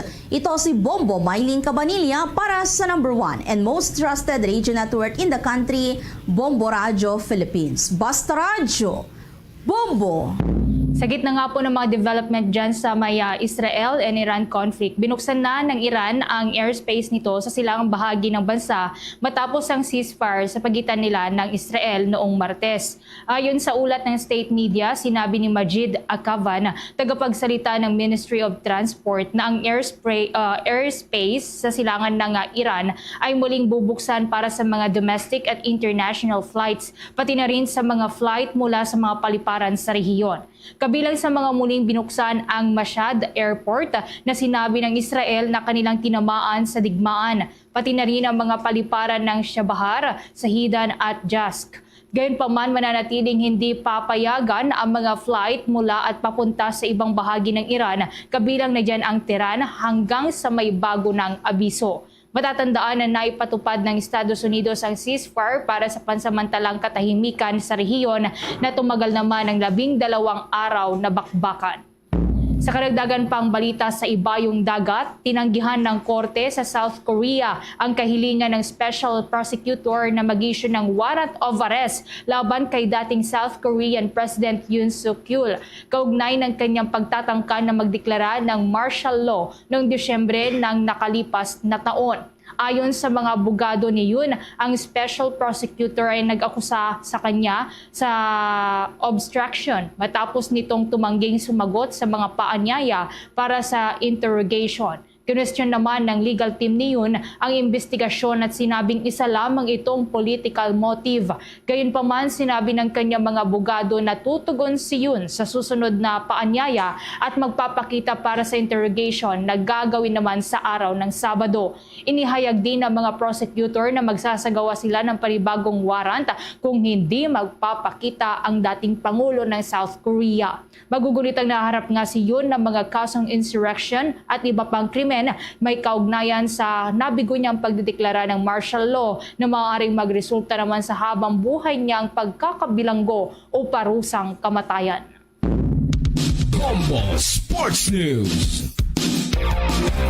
Karagdagan pa rin sa ating sports news, mga kabombo. Ito hong tubong Pangasinan na si Raymond Torio. Dinumina ang pinakamalaking duathlon sa buong mundo matapos hong maging overall champion sa Powerman Malaysia 2025 na ginanap ngayon pong linggong ito. May update po dyan, exclusive report ang Star FM Dagupan. Hindi pa rin makapaniwala ang tubong Lingayen Pangasinan na si Raymond Torio matapos ang masungkit ang gintong medalya at tanghaling overall champion sa Powerman Malaysia 2025, ang pinakamalaking duathlon event sa mundo na ginanap sa may Putrajaya, Malaysia nito lamang June 22, 2025. Sa mahigit 1,000 lumahok sa nasabing kompetisyon, nagibabaw si Torio matapos makapagtala ng kabuang oras na 2 hours, 50 minutes and 59 seconds sa duathlon na binubuo ng 10 kilometrong takbuhan, 60 kilometrong pagbibisikleta at muling 10 kilometrong takbuhan. Sa naging panayam ng Star FM Dagupan kay Torio, inamin ito na hindi niya inaasahan ang maging overall champion dahil na rin sa dami ng kalahok mula sa iba't ibang bansa. Sinisingit ko lang kasi yung training ko. Minsan sumasabay na ako sa mga national athletes natin and then nag-guide ako sa kanila. And then minsan tumatakbo lang ako mag-isa. Kaya hindi ko na-expect na mananalo tayo ng gold doon sa Powerman Malaysia. Umaasa naman ito na magsilbing inspirasyon ang kanyang nakamit sa mga kabataang nais tahakin ang landas ng pagiging atleta. Yan ang balita mula rito sa 100.7 Star FM Dagupan para sa Bombo Network News. Star DJ Alan nag-uulat para sa number 1 and most trusted radio network in the country, Bombo Radio Philippines. Basta Radio, Bombo! Karagdagan sa ating sports news, mga kabombo, update po tayo sa nagpapatuloy na draft ng NBA 2025. Pinili ho ng Dallas Mavericks ang 6 feet 9 inches na small forward na si Cooper Flagg bilang number 1 overall pick para huyan sa 2025 National Basketball Association o NBA draft na ginagawa o ginaganap po ngayong araw. Etong si Flagg, mga kabombo, ay naglalaro ng college basketball sa ilalim po ng Duke University. At hawak po ang ilang mga award doon sa US at mga international award tulad po ng mga sumusunod. Ang National College Player of the Year, yan po ay nakuha niya ngayong taon. Ang Consensus First Team All-American, ngayon din pong taon yan. Ang USA Basketball Male Athlete of the Year, yan po ay noong 2025 o 2022 at iba pang mga award. Sa kasalukuyan, siya po ay 18 years old pa lamang, ngunit nagagawa niyang makipagsabayan sa mga mas nakakatandang player. Siya ang ikalawang pinakabatang player sa buong mundo na napasok po sa professional world ng basketball. Sunod po yan kay LeBron James. Bago ang NBA draft, hawak niya ang average na 19.2 points per game. Kasama po dyan ang 7.5 rebounds per game at ang 4.2 assists per game. Nagagawa din po niyang magposte ng 1.4 steals per game at 1.4 blocks per game habang nairehistro ho niya ang 31 minutes na paglalaro sa court kapag siya po ay naglalaro na. Sa pagpasok ho niya sa Dallas Mavericks, nakasama niya ang mga batikang NBA player at mga NBA champion na sina Anthony Davis, Klay Thompson at Kyrie Irving na dati hong champion doon ho sa may Cleveland Cavaliers at kasalukuyan pong nagpapagaling mula sa kanyang Achilles injury. Tuloy-tuloy po sa pagsubaybay sa ating 32 fully digitalized AM at mga FM station gamit po ang ating mga social media pages, mga kabombo.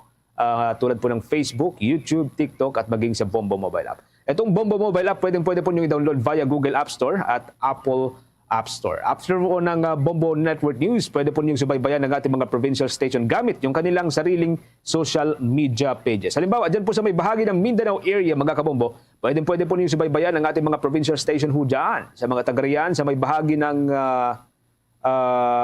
Region 11 o dyan po sa may Davao Region. Nariyan po ang Bombo Radio Davao. At dyan po sa may Cagayan de Oro area, mga kabombo, nariyan po ang Bombo Radio CDO. Sa mga Butuanon, nariyan po ang Bombo Radio Butuan. Para ho sa mga taga riyan sa may bahagi ng Sarangani Province at mga karating na mga probinsya, nariyan po ang Bombo Radio General Santos. At para ho sa mga Hiligaynon speaking, nariyan po ang Bombo Radio Coronadal. Diyan pa rin po sa may Mindanao area, maaari niyo pong tutukan ang Bombo Radio Malaybalay, ang Star FM Zamboanga, Star FM Dipolog, at ang Star FM Cotabato. Mga kabombo Caster Nation, samahan niyo po kaming manalangin ng Orasyon Pirata for Peace. God, our Heavenly Father, Lord of peace and justice, we humbly come before you during this time of escalating geopolitical tensions in our part of the world. Through the years, you have sustained our faith in you as a nation. It is our faith in your divine providence that has made us survive the countless natural and human-caused calamities that have come our way in our history as a people. Spare us, Lord, from the horrors of war. Hear our pleas as we cry out to you. Have mercy on us, Lord. Rescue us from the malevolent forces that influence world leaders.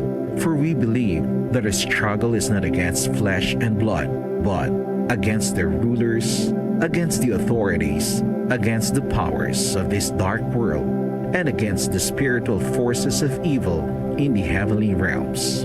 We pray for your leaders entrusted with making crucial decisions for our nation. We place all our hopes in you, seeking your forgiveness and mercy for the times when our fears and suspicions have tainted our perceptions with ethnic biases and prejudices verging on racism. We earnestly pray, Lord, that you make us instruments of your peace. Where there is hatred, let us bring love. Where there is injury, pardon. Where there is doubt, faith. Where there is despair, hope. Where there is darkness, light. Where there is sadness, joy. Through our Lord Jesus Christ, your Son, who lives and reigns with you in the unity of the Holy Spirit, God, forever and ever. Amen. Our Lady, Queen of Peace, Pray for us. Saint Michael the Archangel, Pray for us. Saint Joseph, Pray for us. Saint Francis of Assisi, Pray for us. Saint Lorenzo Ruiz, Pray for us. Saint Pedro Calungsod, Pray for us. Luzon, Visayas at Mindanao at maging sa buong mundo yan na pong kabo ng ating balitaan para sa pangtanghaling edisyon ng Bombo Network News. Mula dito sa News Center Makati para sa #1 most trusted radio network in the country, Bombo Radio Philippines. Basta Radio. Bombo! Launa, balik na din sa pagpangalagad sa Bombo Anay sa udto sa Gyapon Kaprimo Bombo Chama Blanco Hover. Standby sa aton sining mga kabombo sa dugang mga balita kaga impormasyon. Yari karon sa aton sining linya ang Chief sa Traffic and Transportation Management Office, si retired na Police Colonel Oldarico Garbanzo. Sa istorya naton diri ang ila sining operation batok iya sa kulurom nga mga tricycle kag e-trike. A week after nga nag-umpisa sang operation ang Traffic and Transportation Management Office, kumusta na ihan?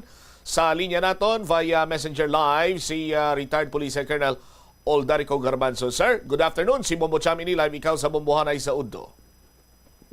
Bombo Cham, sa imo tagpalamati kag sa nagatanaw no sang imo nga programa mayong udto gid sa tanan. All right, Colonel, kumusta na ang inyo sining operation a week after nga nagsugod kamo sa pagpangdakop sining mga kulurom nga mga tricycle kag e-trike, sir?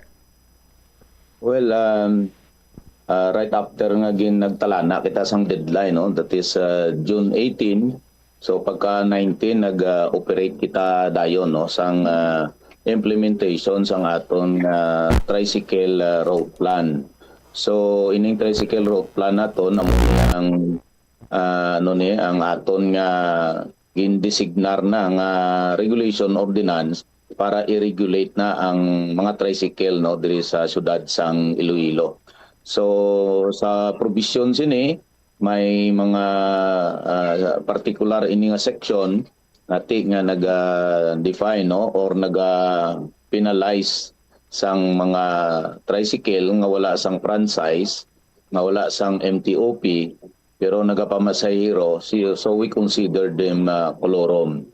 Ang since yesterday, no, that is June 25, may 112 na kita no na impound nga mga tricycle and e-trikes no. Ini nagsettle na daw 93 na no, 93 ang nagsettle diri sa opisina kagti amo na ni ang ginambal naton nga hopefully nga nag-lessons learned na, nag-abot na sa ila tong ang amon nga ginapabutyag kag ang signal nga kung hindi ikaw gusto nga maging inconvenient or maabala no, so dapat mag-join na sila sa TODA no, may 33 kita ka ruta, may 35 kita ka TODA, mag-join sila dito kay kadamo pa sa nagkalabilin nga mga slot no. Kag gusto man namon ipabot nga ang gusto ya mag-form no sang ila dira nga TODA sa mga bag-o nga mga ruta nga pwede gid nila applyan no, gina-welcome gid naton nina. Kay may arabi nga bumbutsam nga may mga bag-o nga mga developmental routes no nga gina-present nila nga viable, gusto ginamon nga i-present nila na diri kay incorporate naton nina sa aton nga tricycle route plan so that ang ilang pagbiyahe or ang ilang pagbiyahe sa mga ruta nga ginpili nila maging legal na. Luyag lang naton klarohon na Colonel Garbanzo sir ngati hindi niya pang-ipit kag hindi niya anti-poor kundi it's about implementing sa aton sini nga ordinansa for the betterment sa nga syudad man sa Iloilo. Yes, tama gid na no, and that is the correct nga pag-explain sina, hindi niya nga ginaipit naton ang livelihood sa mga tao diri nga gusto sa tricycle.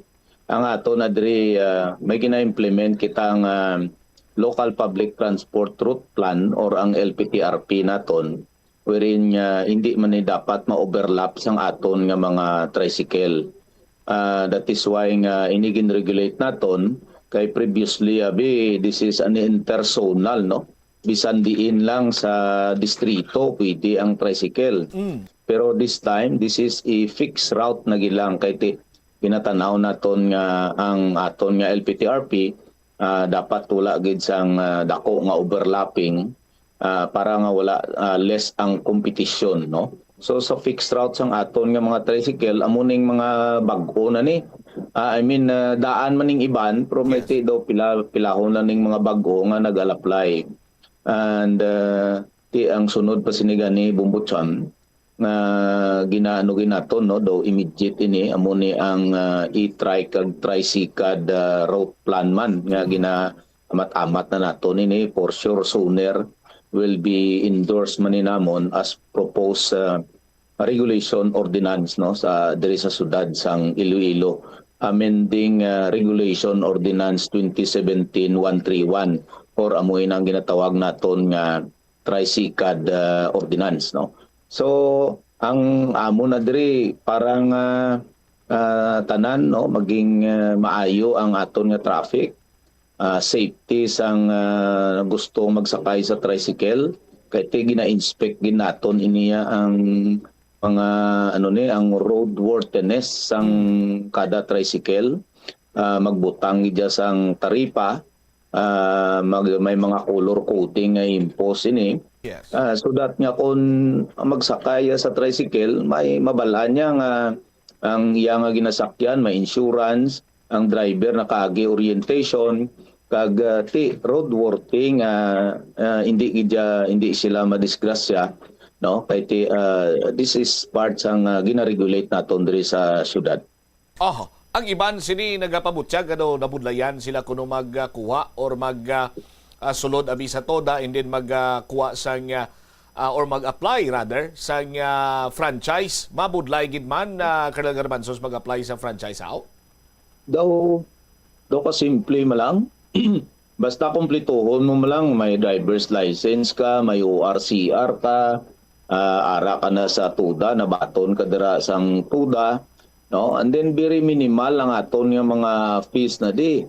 Kaysa way gani mga butang mo abi malapit na 1,000, no? Pero kaysa kung madakpan kaya bumbutsyam, no? Ang kuluro mo dan 1,000. Kung wala ka mga hindi current ang imong ORCR, is another violation. May impounding pati is another balayran mo ina, no? Masobra 2,000. Samantala nga sa isa mo katuig lang ni nga balayran, no? Isa mo tuig operation, next year ka man naman magbayad, kagang imo franchise yati galambot ini 5 years or 3 years. No, so these are things nga sa aton lang, no. Kung kisa ati hindi mo marason sa amon diri nga pigado gid kay dugay ka na gani nga nag-operate dira. No, so dapat kung gusto mo maglegal dapat mag-apply ka. Ang pag-apply diri is libre. Ang ginaproblema lang na sang iban kay hindi sila kapasar sa inspection. Kay ti ang ang kahabi nga ginabutang nila iya sang tricycad ti hindi na makapasar sa inspection. So amo inang mga ang iban ti for sure ginabalibad na lang sir nga pigado kami amo sinabusan to, pero ang iban sini damo sang lacking sa mga proper documentation nila para nga maka-secure or maka-apply abi para iya nga maka-franchise sila, sir? Yes, that is correct, no? Amo gid na ang isa sa mga nakita ko nga daw hindrance sa ila kay kulang-kulang ang papilis, no? Sa aton nga 33 ka ruta na may authorized number of units sina nga ginhatag, no, sa bilog nga Iloilo, that is 2,667,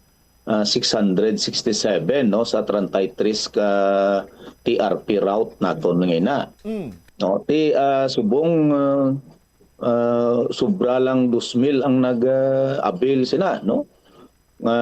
May nabilin pa kita nga sobra mga 600, wherein nga ang estimated naton nga kulurom diri sa city, no, 700 up plus ang mga private abing mga ulmo more than 500, no. So amo na tani ang 700 nga na makup up na gid ina ang kulurom nga makup up ina sang aton nga TRP nga number of authorized units nga grant, no. Ti amo na no nga gina-request sang mga legal sang mga tuda nga no sila ya bumbutyam, no, ginapaabot nila sa amon nga ti sila ya nag-process, nag-apply, nagbayad, no, sang very minimal nga mga fee. Tapos ti kun hindi naton niya pagtandugon ni ang mga illegal, ti chilling niya sir discouragement na sa amon nga mga law abiding citizen. Maghambal ikaw, Sir Gabansos, nga minimal fee, may idea ka, mga rough estimate mo kung pilagi man abi ang magasto kung luyag iya sang isa ka particular nga operator or even particular operator driver nga mangin legal siya nga makabiyahe, sir? Ang pagkabalo ko nito, hindi gani kalambot sa kalibo ni, no. Ang ano lang ginaditi ma-apply anay sa aton nga Committee Chair on Transportation, no. Amo na nga para sa franchising, pero ti ginagi na diri sa amon kay ginakandakan naton sang inspection, ginatanaw ginaton ang mga individual nga mga insurance, driver's license, no, kag ti may mga programa kita ni para sa aton nga mga tricycle drivers nga quarterly orientation training kay ano naton emphasize naton ang education kag orientation nga dapat i-follow nila sa dalan. Kadamo sa aton nga mga dapat nga ma-refresh every quarter, ma-refresh sila nga what are policies, traffic rules and regulation, no, diri sa sudad sang Iloilo. All right. Now you made mention kay balik-balikan ko lang jutay. Masobra isa kagato sa mga ginpang inbound, masobra 90 ang ginpang gawad na binila ang ila siniiyang mga tricycle dira. Anong matabo sa mga nabilin, sir? Impounded din na, no? 112. 112. 93 na ang nagsettle. So, muna suliton ko nga ang 93 nga to, hopefully nga na ano na nila, no, na ano na nila ang lessons learned nga abala lang nga ginatawag. Uol sa kung madakpan ikaw, that is why nga gina-encourage kinaton ini. Ang mabili na diyang nagkalabili na diyang impounded ni kay ang iba ni nga na impound kay hindi ya kulurom, no. Kulurom man pero wala sang driver's license, wala man sang ORCR. So muna gina-required gid sila namon nga kung isitol ninyo dapat ipa-renew man ninyo ang ORCR nga ina. Hindi namon i-release namon sa inyo temporarily pero mag-out of undertaking sila kung magbilin sila sang IDD kag ibalik nila ina nga ang ini nga tricycle na na renew na nila, no. Amo na ang aton nga ginaobra para nga tanan ma-encourage ng nagadagan diri sa mga matricycle sa aton dalanon, no. Kumpleto sa papilis kag nakaseminar kag oriented. Naggutok kanitong opisina nyo nagligad or last time, mga Biyernes tong adlaw nakita ko, June 20. Pilang pinakanubo nga ginbayran sila sang mga nagkala-impound? Pilang pinakanubo nga ginbayran nila according man sa ila sining mga na-commit abing violation na sir? Sa kulurom, 1,000 na base sa aton nga TRP ordinance. Ang impounding na ton is 1,000 no, kung may mga additional ka pa nga mga violation dira masobra 2,000. So mahal gali kumparar mo kung agi ka sa proseso nga more than or less than 1,000 or butan tabi sobra 1,000, tama iya ka mahal kumparar mo nga kung ma-impound ka nga makalabot 3,000 o sobra pang imo sini nga balayran. Ugaling awla na medyo bangod nga may proseso, medyo may kinanglan mo gid sang tsimpo man, Sir Garbanzos. Yes, kung namo na gani, no, kung namo nagilam lang ni tani ang imong livelihood, gamay mo lang ning oras nga spend mo na dire. Kay pagkadto mo di kung kompleto man ang papilis nimo, why gid ya problema, no? Tuloy-tuloy man yang processing naton. Ti ulat-ulaton mo lang gamay kay gina-schedule na yabi ang issuance sang franchise, no, kay ti ginapagi pa ina sa committee hearing. So amoy na nga kami nagpasalamat sa aton nga mga main medias nga nagabulig no sa amon nga mga traffic advisory, nagabulig man sang information dissemination para makalambot ini sa mga natungdan, no, lalo na sa barangay, because ang sunod nato na ding ikoton amo na ini ang dimension ko kay na, no, ang e-trike and tricycad route plan naman, no, parang maging hindi na wala sang nagabinansuli, wala nga kadto nga bisan diin na lang kundi ibutang man naton ining regulated ining aton nga i-trike kag ang tricycad.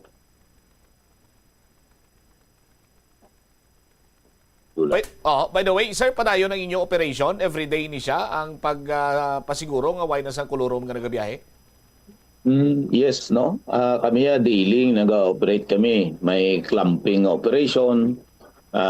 Ginatanaw na to ng violation naman na sa on-road parking. May clearing operation kita. Kadamo sang nag-report nga gusto nila i-clear man ang ilang mga areas ang obstruction. And amo ni ginatagaan naton sang by priority, no. And amo ni ang aton nga tricycle task force tricycle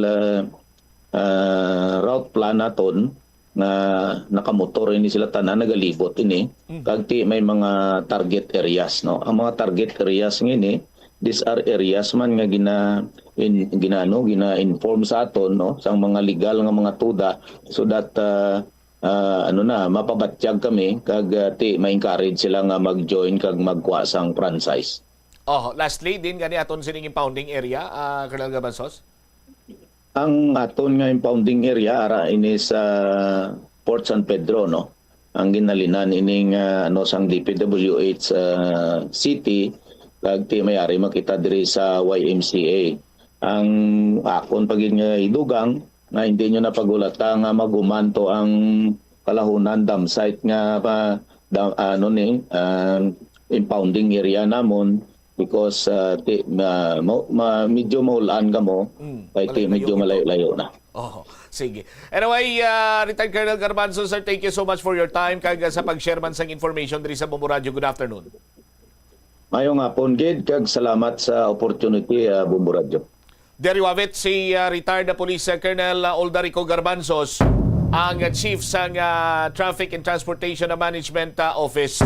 So kabay pa nga nangin klaro kag nahangpan sang aton sini nga mga kabumbo nga naintindihan man sang Traffic and Transportation Management Office, particularmente sa city government, nga amo sini ang inyo choice of livelihood. Pero nagakadapat lamang nga magsunod man kita sa mga policy, mga ordinansa nga ginapatuman sa aton sini iyang syudad. Kay una bes para man ini sa inyo iyang safety kag sa safety sa inyo sini nga pasahero, no? Kay amo sini or sandig diri banwa ang tinutuyo sining ginatawag nga public conveyance. No? Ngati mapasakay ka mo dira sang commuter at the same time inyo sila idulong sa nagakaigo sini iyang destinasyon within the bounds sang ordinansa or frankisa nga naga-regulate sa mga tricycle. Oh. Sa aton sini makabumbo. So, hindi iniya anti-poor, hindi man iniya pang-ipit. Kay sa malawig na ngation, nga wala pa iya madihon ang tricycle transport route plan, ti libre man iya nga nakabiyahe ining mga kolorom nga mga tricycle. Kag sa nasiling gani ni Colonel Garbanzo, sinya naga-discourage ini sa mga nagasunod iya sa proseso. Nag-apply sa nga prangkisa, nagbayad sang minimal fees nga butang nato dira abi sa 1,000 pesos sa aton sini nga mga kabumbo. So that nga mangin legal ang ila sini iyang palangabuyan. Tibangod man sa tuanay kay way pa sang mga ginasunod sini iyang ordinansa ang syudad sang Iloilo. So maako sang city government nga gintolerar Manila ang mga kulurom. But for now, kay luyag naton nga mayara sang order kag for the betterment of city of Iloilo sa aton sini nga mga kabumbo. That is why nga hugot nga ginapatuman ang nasambitan sini karon iya nga mga pagsulundan. Tiya mo to hambal ko sa inyo bla sa Pizza 18 nga sa lingkod hindi nyo yung pagtistingan. No? Si retired Colonel Garbanzo, kaya why niya nagayampak istorya? Ti 112 ang ila sini nga mga ginpang impound nga mga tricycle, nga mga kulurom. Amakon mo sa banwara, doon lang sa peryahan mo buong melman inang galibot-libot do karusel. Lakip na nila mga e-trike sa aton sini nga mga kabumbo. But don't worry, hambali Colonel Garbanzo, siling niya ginadiho na namon sini karon ang e-trike kag tricycad nga regulation ordinance or amendment para nga malegalize man kag mahatagan man sang proper route kag wala iya sang pag-inagaway sa pasahero sa mga nagabiyahe tricycle, mga nagabiyahe tricycad, kag nagabiyahe sang e-trike. Oh? So ano ini It's a matter of implementation sa mga pagsulundan diri sa syudad sa Iloilo para nga mayara sang order. Kay without order, mangin chaotic karon nga aton sini nga sitwasyon. Oh? Siguro wala man diri sa aton sang wala gid naka-eksperyensya kon ano ka chaotic ang sitwasyon naton, particularmente sa bahin sa traffic situation, kung wala sini banwa yan nasuguran ang ginatawag sini pagpangdakop sa mga kulurom kag hindi mga lehitimo sini nga nagabiyahe sa mga dalanon diri sa syudad sa Iloilo. Madamo padri ang nagapinagusto lang. Kag nalipat ko gani palabot man sang information sa kay retired Colonel Garbanzo, siguro pamati pa man ini siya subong, nga may pipila ka mga tricycle, tricycad, and even e-tricycle, Sir Garbanzos, nga tuman ka mahal ang ila sini nga panukot kay one time may nakasugid sa akon nga kabumbo na to nagpadulong diri sa istasyon sa Bumbo Radio ay luyag nga erase ang iya sini nga concern regarding sa taripa sa Suktanay. Kay ti halin ko no sa isa ka mall, hambalon tanang gimilang Robinsons. Ti para kuno nga makalikaw gawas sa pagpugok sa dalagan sa trapiko, ang concerned citizen nagsakay sa e-trike pagani itong ginsakyan niya e-trike to ko tricycle. Ti halin sa Robinsons dira sa may extension sa aton sini nga public market la. Pakadto diri sa may likod sang University of Iloilo FINMA, ti 70 pesos ang sukot sa iya sang driver. Of which nga tama na man ka overprice. Ti bangod sining ginapatuman karon iya nga mga ordinansa pagsulundan sa bahin sa syudad sa Iloilo sa pag-implementar sa Traffic and Transportation Management Office, ti ambag kang ginani Colonel Garbanzo. So sige ti mabutang kita sa mga taripa. May mga taripa na nga pagasundon inang mga lehitimo nga mga nagabiyahe sa tricycle. Oh. Sa aton sini nga mga kabumbo. So, amo na. Pili ka. Masobra 1,000 ka pesos. Kag mahulat-hulat ka sang jutay sini nga tsimpo para nga mangin lehitimo sini iya nga magabiyahe sa tricycle. Or madakpan ikaw sa Traffic and Transportation Management Office. Yang impounding fee is 1,000. Kulurom is 1,000. 2,000 na kadaan.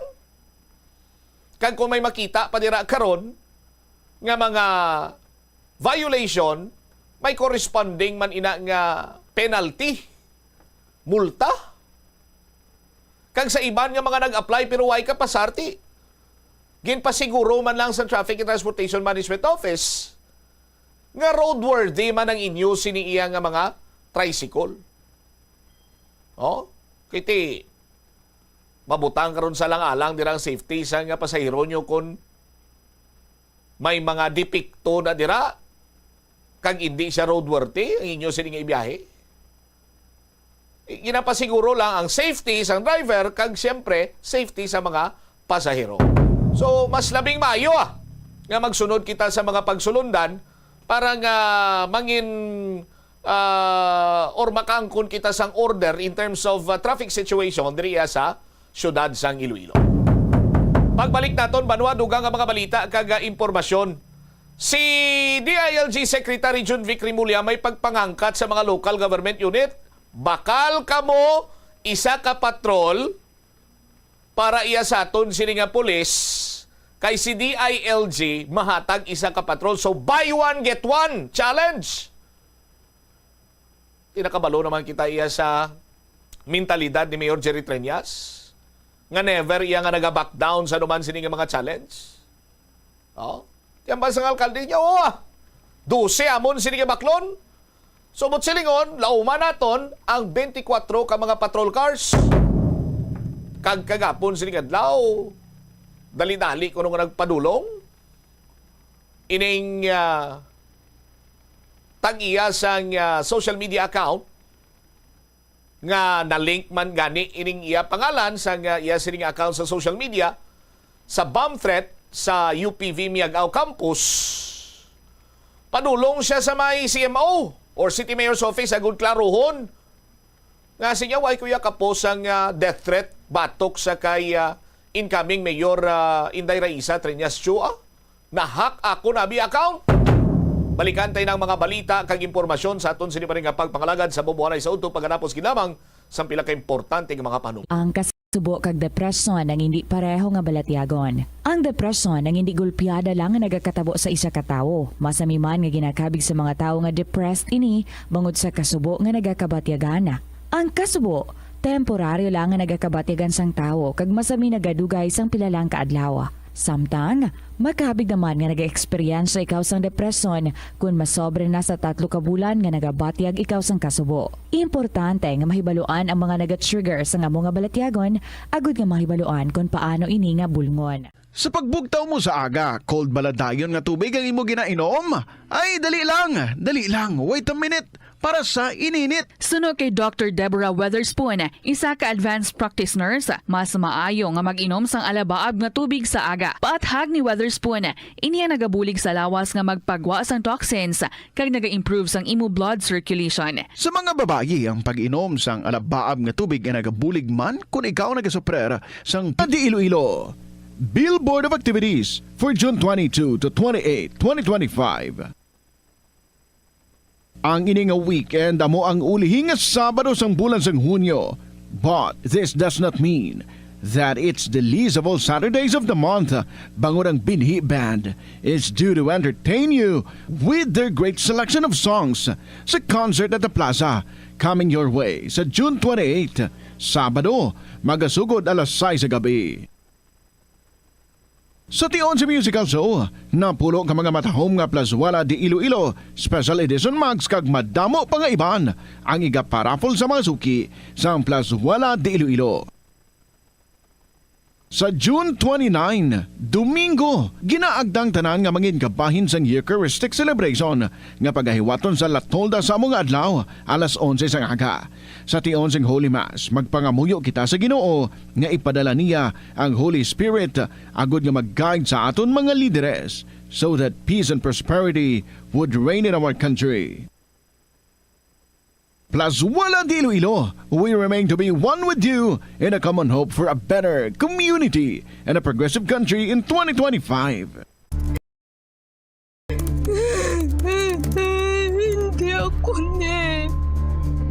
Kada 39 segundo, may isa ka tawo nga nagakabiktima bangod sa paggamit sang computer.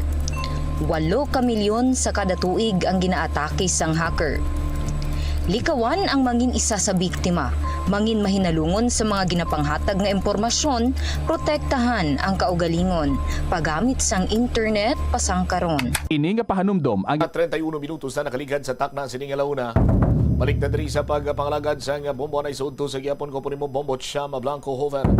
Standby sa aton sining mga kabombo sa dugang nga mga balita kag impormasyon.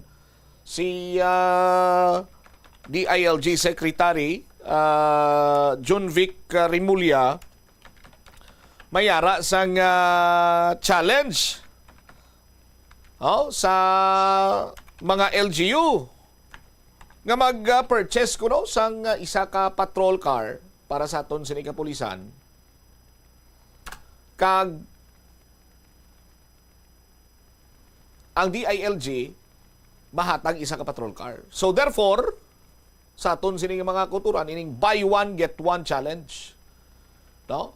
Si Mayor Daan sa nasiling una no wing Mayor Jerry Treñas sa sining mentality never back down niya from a challenge mo. Sa aton sining mga kabumbo. That is why nga balias niya bakal ta buy one get one sige gilayon man nga nagpakigangot sa kay DILG Secretary John Vic Rimulya kag ang plano sang alkalde nga magbakal sang 12 ka mga patrol car, 12 man ka patrol car from DILG ang ihatag libre. Kag lakip na sini sa pagpadulong personal sining ni Mr. Nofable sa City Mayor's Office kag nagambal nga ti sinya na scam na hack ang akon sining account. No? Ining si Nofable ni ti nagwa ning pangalan niya dito sa UPV miyagaw bomb threat kag may ara man siya sang post nga death threat batok sa incoming Mayor Inday Raisa Treñas Chu. I-check ta bala mga balita ni gikan sa Iloilo City Hall. I-check na ton with the Ma'am Joy Fantilaga Gursal, ang spokesperson ni Mayor Jerry Treñas. Ma'am Joy, good afternoon. Si Bombo Cham, live ikaw sa Bombo Aray Saudto.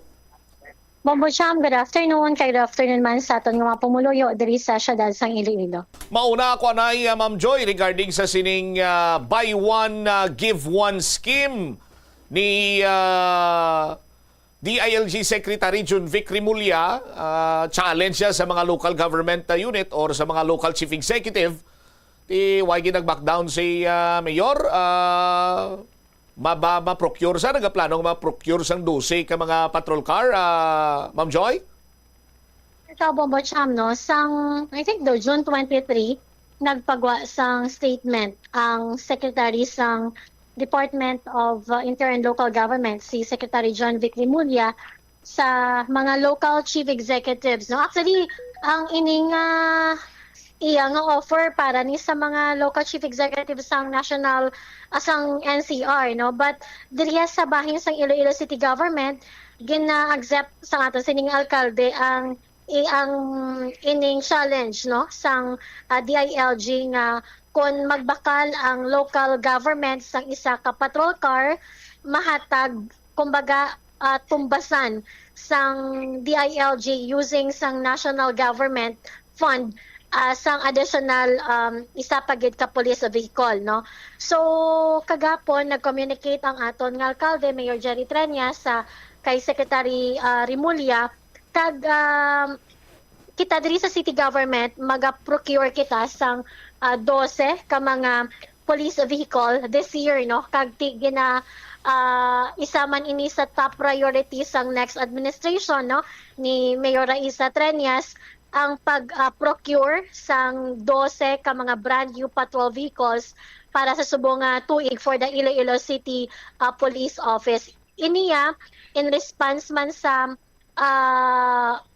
commitment, no, I mean sa challenge nga hatag sang DILG sa mga local chief executives. So 12 brand new vehicles iga-procure sa Iloilo City Government para sa Iloilo City Police Office kag confirm na ini kag naghando na ang DILG Secretary nga kung pila man ang baklon sang Iloilo City Government kinaghambal nito si Mayor nga 12, so 12 man iga-match, no, sang DILG ang 12 man ka unit sang bag-ong patrol vehicles para sa ICPO. So dako gini ang mabulig sini sa police visibility, response time, kay may mga motorcycle patrol unit pa kita, may dugang pagid nga 12 ka mga bag-o abing patrol cars, patrol vehicles ang aton sino kapulisan. So naga-boost man ini sang aton sini nga ikasangkol sa Iloilo City Police Office sa pananglitan na Ma'am Joy. Tama ikaw. Kay sa administration lang ni Mayor Jerry Treñas, I think masobra 60 or naglabot na sa 60 ka mga patrol vehicle ang purchase or na-procure sang Iloilo City Government. Subong lang iyang administration sang 2019. Kagang pinaka-ulihito, nagligad lang to nga January kung hindi kita magsala amo tong last nga ginhatag nga patrol tapos may SWAT van paged daw April to through man sa private na donor, no, kaginhatag sa ICPO, but this year amo ning 12 additional nga 12 patrol vehicle. Dako gid ni nga bagay, Bombo Cham, no. Kabalo ikaw sang nagligad nga mga inadlaw ang naka-report man ang aton nga City Director si Colonel Ligada sa kay Mayor Jerry Trillanes during sang ilang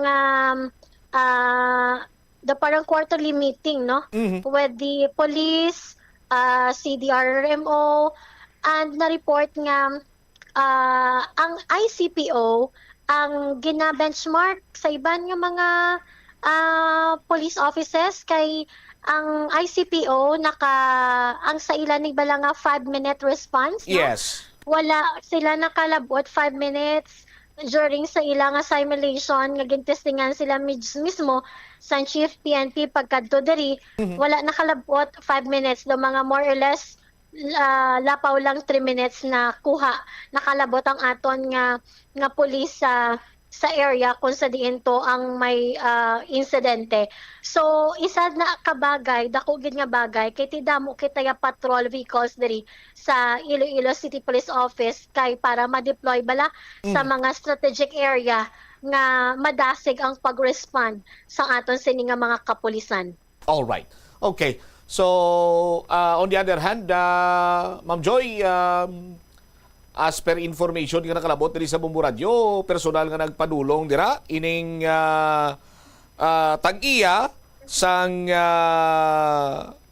Facebook account, no? Ang iya sining Facebook account, ang pangalan is Ronald Nofable, of which naangot man ang pangalan niya sini sa UPV bomb threat, no, Miagao Campus. But may ara pagid siya sang other siniyang document sa using sang amo sining nga ngalan sang social media nga nakabutang Patyon Takaraisa. So baka big naton nga death threat ini sa kay incoming Mayor Raisa Trillanes. Ma'am Joy, could you spill the beans natabo kagapon nga pagpadulong niya sini?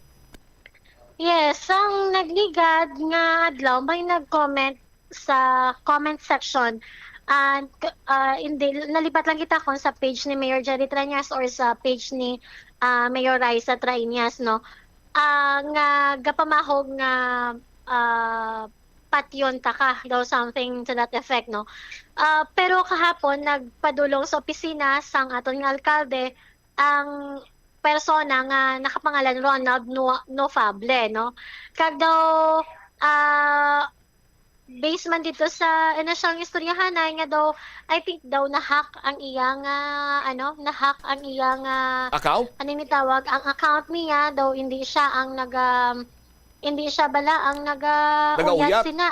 Oo, nagauyat sang iyang account daw gingamit lang ang iyang account. So ang ginhimo naton ginpanugyanan man siya sa aton nga alkalde, ara man ang aton nga city director si Colonel Kim Ligada nga magpalapit sa anti-cybercrime office, no, para nga matrace kung sino ang nagagamit sang iyang identity kay hindi ni lahog Bombotsam nga i-threat mo ang isa ka tawo, especially ang aton nga incoming mayor, no, nga Patyon. Kag ang iban pagiti kay daw I think daw kung di kita magsala amo man ni ang may threat man sang bomb threat yata daw I think daw sa isa ka eskwelahan. Yes, sa Kung di UPV kita magsala nga amo man ni nga same account man. So nagpalapit gyud siya sa opisina sang alkalde naton kay a day before sina panawagan kita kung sino man ang nakakilala sini kag ma-identify.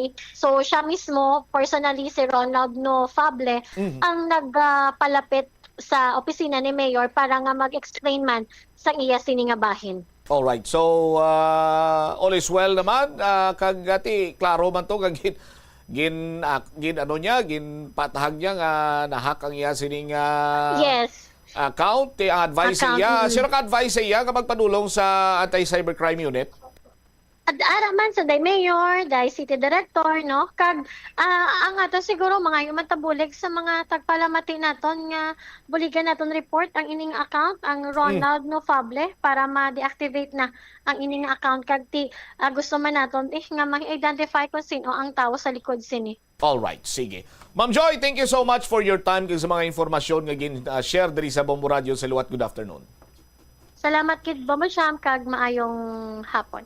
Alright, deriwavit si Ma'am Joy Fantilaga Gurzal, spokesperson ni Mayor Jerry Trenia. So, sa buy one, get one challenge sa aton sining mga kabombo, gin-call ni Mayor Jerry Trenias kag nagtawag gilayon sa kay Secretary John Vic Rimulya. So, ang gikasugtan is that yung mag-procure sang 12 ka mga brand new patrol vehicles ang city government para sa Iloilo City Police Office. Sini katuig, tinag-agree diri si Secretary Rimulya nga tupungan niya, no? Mabakal man ang DILG gamit siyempre ang national orang fund sang Department of Interior Local Government sang 12 units sining mga patrol cars sa aton sining mga kabumbo, no? So magaboost pa iniya sang kapabilidad sang ICPO nga mag-respond sa mga call-ups. Hilabi pa karon nga ti may standing sining mandato from the Chief PNP nga dapat within 5 minutes makaresponde ang aton sining kapulisan sa isa ka call-up. Ti diri sa syudad sa Iloilo, kayang-kaya ni kay gamay man lang ang syudad with all these resources. Functional pa man ang aton sining mga motorcycle patrol units. Kag as per information gani, ti ang mga naga-duty sa patrol, on alert gini sila perme, kag ang mga motorcycle patrol units na on alert man kay kung ano ti siya ranyo, santo anay, no? May makita kamo nga nagalibot nga mga nagaangkasanay, mga motorcycle patrol units nato, nagaangkasanay na sila, mga pulis. Tapos mapundo na sila sa certain area and mapapicture. Then isend na ton sa ila sining supervisor. Nga ti para iyang confirmation nga ti ari kami sa amon sining area naga on patrol kami. Do mo sinabi ang sistema. Pero subong, no? Hindi na mabaton ang selfie kag pa-picture nga ara kamo sa amon sining area, amo kamo sining area, mo sadto, no? Kay monitored na ini banwa, no? Sa Iloilo City Police Office. Ano kasubong yung mayara sang GPS di kuno nga ti matultulan kung sa diin ang member sang MPU, no? Kag hindi na ni mabutigan sa aton sini nga mga kabumbo. But aluyag lang man naton sini nga erase nga concern kung nag-simulate kamo sang 5-minute response time. Ipabalo nyo man sa media, ipagi nyo man sa media para nga ti maplastar man naton kag mapabalo naton sa pumuluyo. Nga hindi diri sa syudad sang Iloilo makarespondi kita, no? Nga hindi na gani maglabot sa 5 minutes. Kay kon kamo lang da karon ang magmatomato sa aton sini nga mga kabumbo, hindi man butsilingon nga hindi kami magpati sa inyo, but for the sake of transparency. No, mas mayo ko na mo sina sa aton sining mga kauturan. No? Malaman naton na ang resources sang ICPO ti syempre bastante gid. Sa aton sining mga kabumbo kag nagapati kita iya sa kapabilidad sang ICPO nga makaresponde way pagani 5 ka minutos ara na kay man gamay man lang ang syudad kag damo resources ta may mga motorcycle patrol unit kita, may mga patrol cars kita, may dugangan pag naton sini nga patrol cars. So ang kapabilidad sa aton sini nga ICPO maayo kag damo or dako sa aton sini karon nga mga kauturan. Sa sining threat naman sa kay Mayor Inday Raisa basi kon nagapabutyag man sang kamaturan ining si Mr. Ronaldo Fable or sa sining tawo nga personal nga nagpadulong, standby mo Jomar sa talatapan sang City Mayor's Office or sa City Mayor's Office para nga iklaruhon nga ti hindi na siya nagagamit. Sa kung sino man ang nagagamit sining account or nag-hack sa account ni Mr. Ronaldo Fable, ti hindi kita maano kagid matumod kagid sa aton sini mga kabumbot, hindi mo na paghulaton kay ti mga mabugat sini ang pinalidad ang nagahulat sa imo pananglitan iya nga matumod ikaw. Sa aton sini nga mga kabumbo.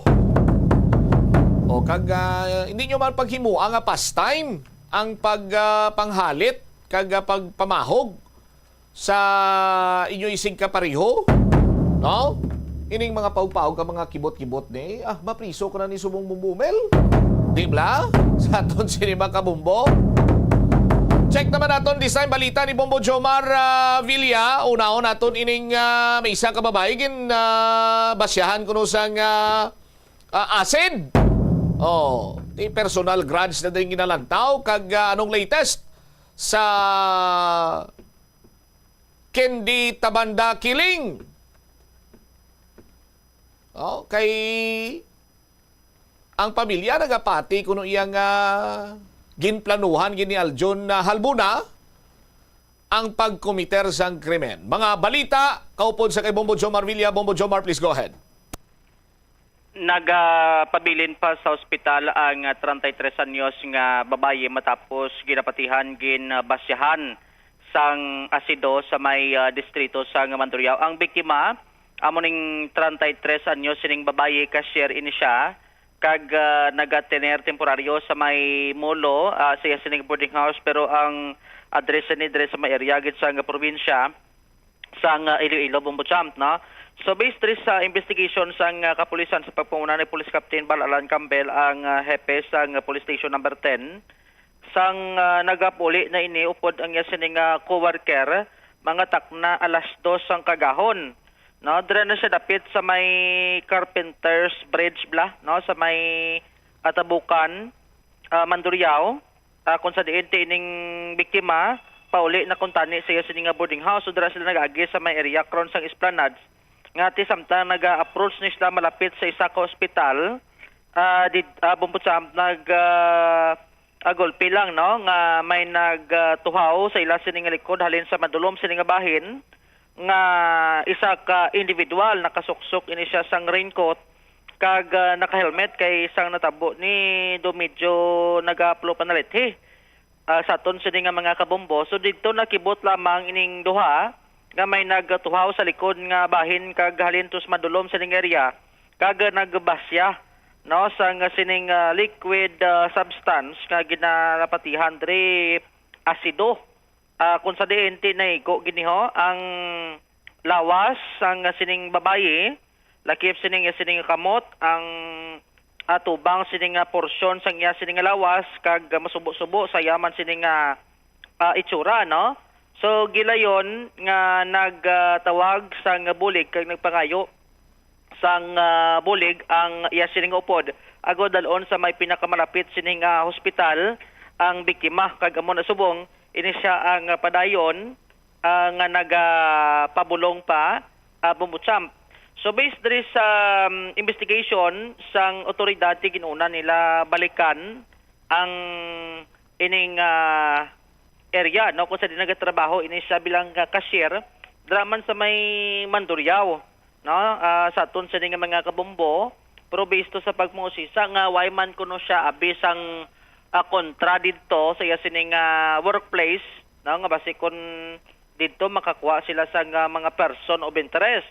So sa sige-sige sining pag-usisa sang otoridad, based diri kay Captain Campbell, may mga gina-establish sila karon nga may ara iya sang dako, no, nga kaakig sa sining biktima kag ginalantaw personal, no, personal sining kaakig Bombochamp, pero hindi pagid sinima divulge pa sang kapulisan as long as nga hindi nila ni karon ma-confirm, no, sa sining ongoing investigation sang otoridad. Gina-check man ang cellphone sini kay basi makabulig blam kay suno kay Captain Campbell gusto man tani nila ma-interview ni mausisa ning biktima galing gina-respeto nila kay ara pa sa ospital kag ginatagaan nila anay sang tiyempo, no, nga makapayo ayo kag mangin maayo ang iya sining kondisyon kag makahatag, no, sa dugang information sa otoridad.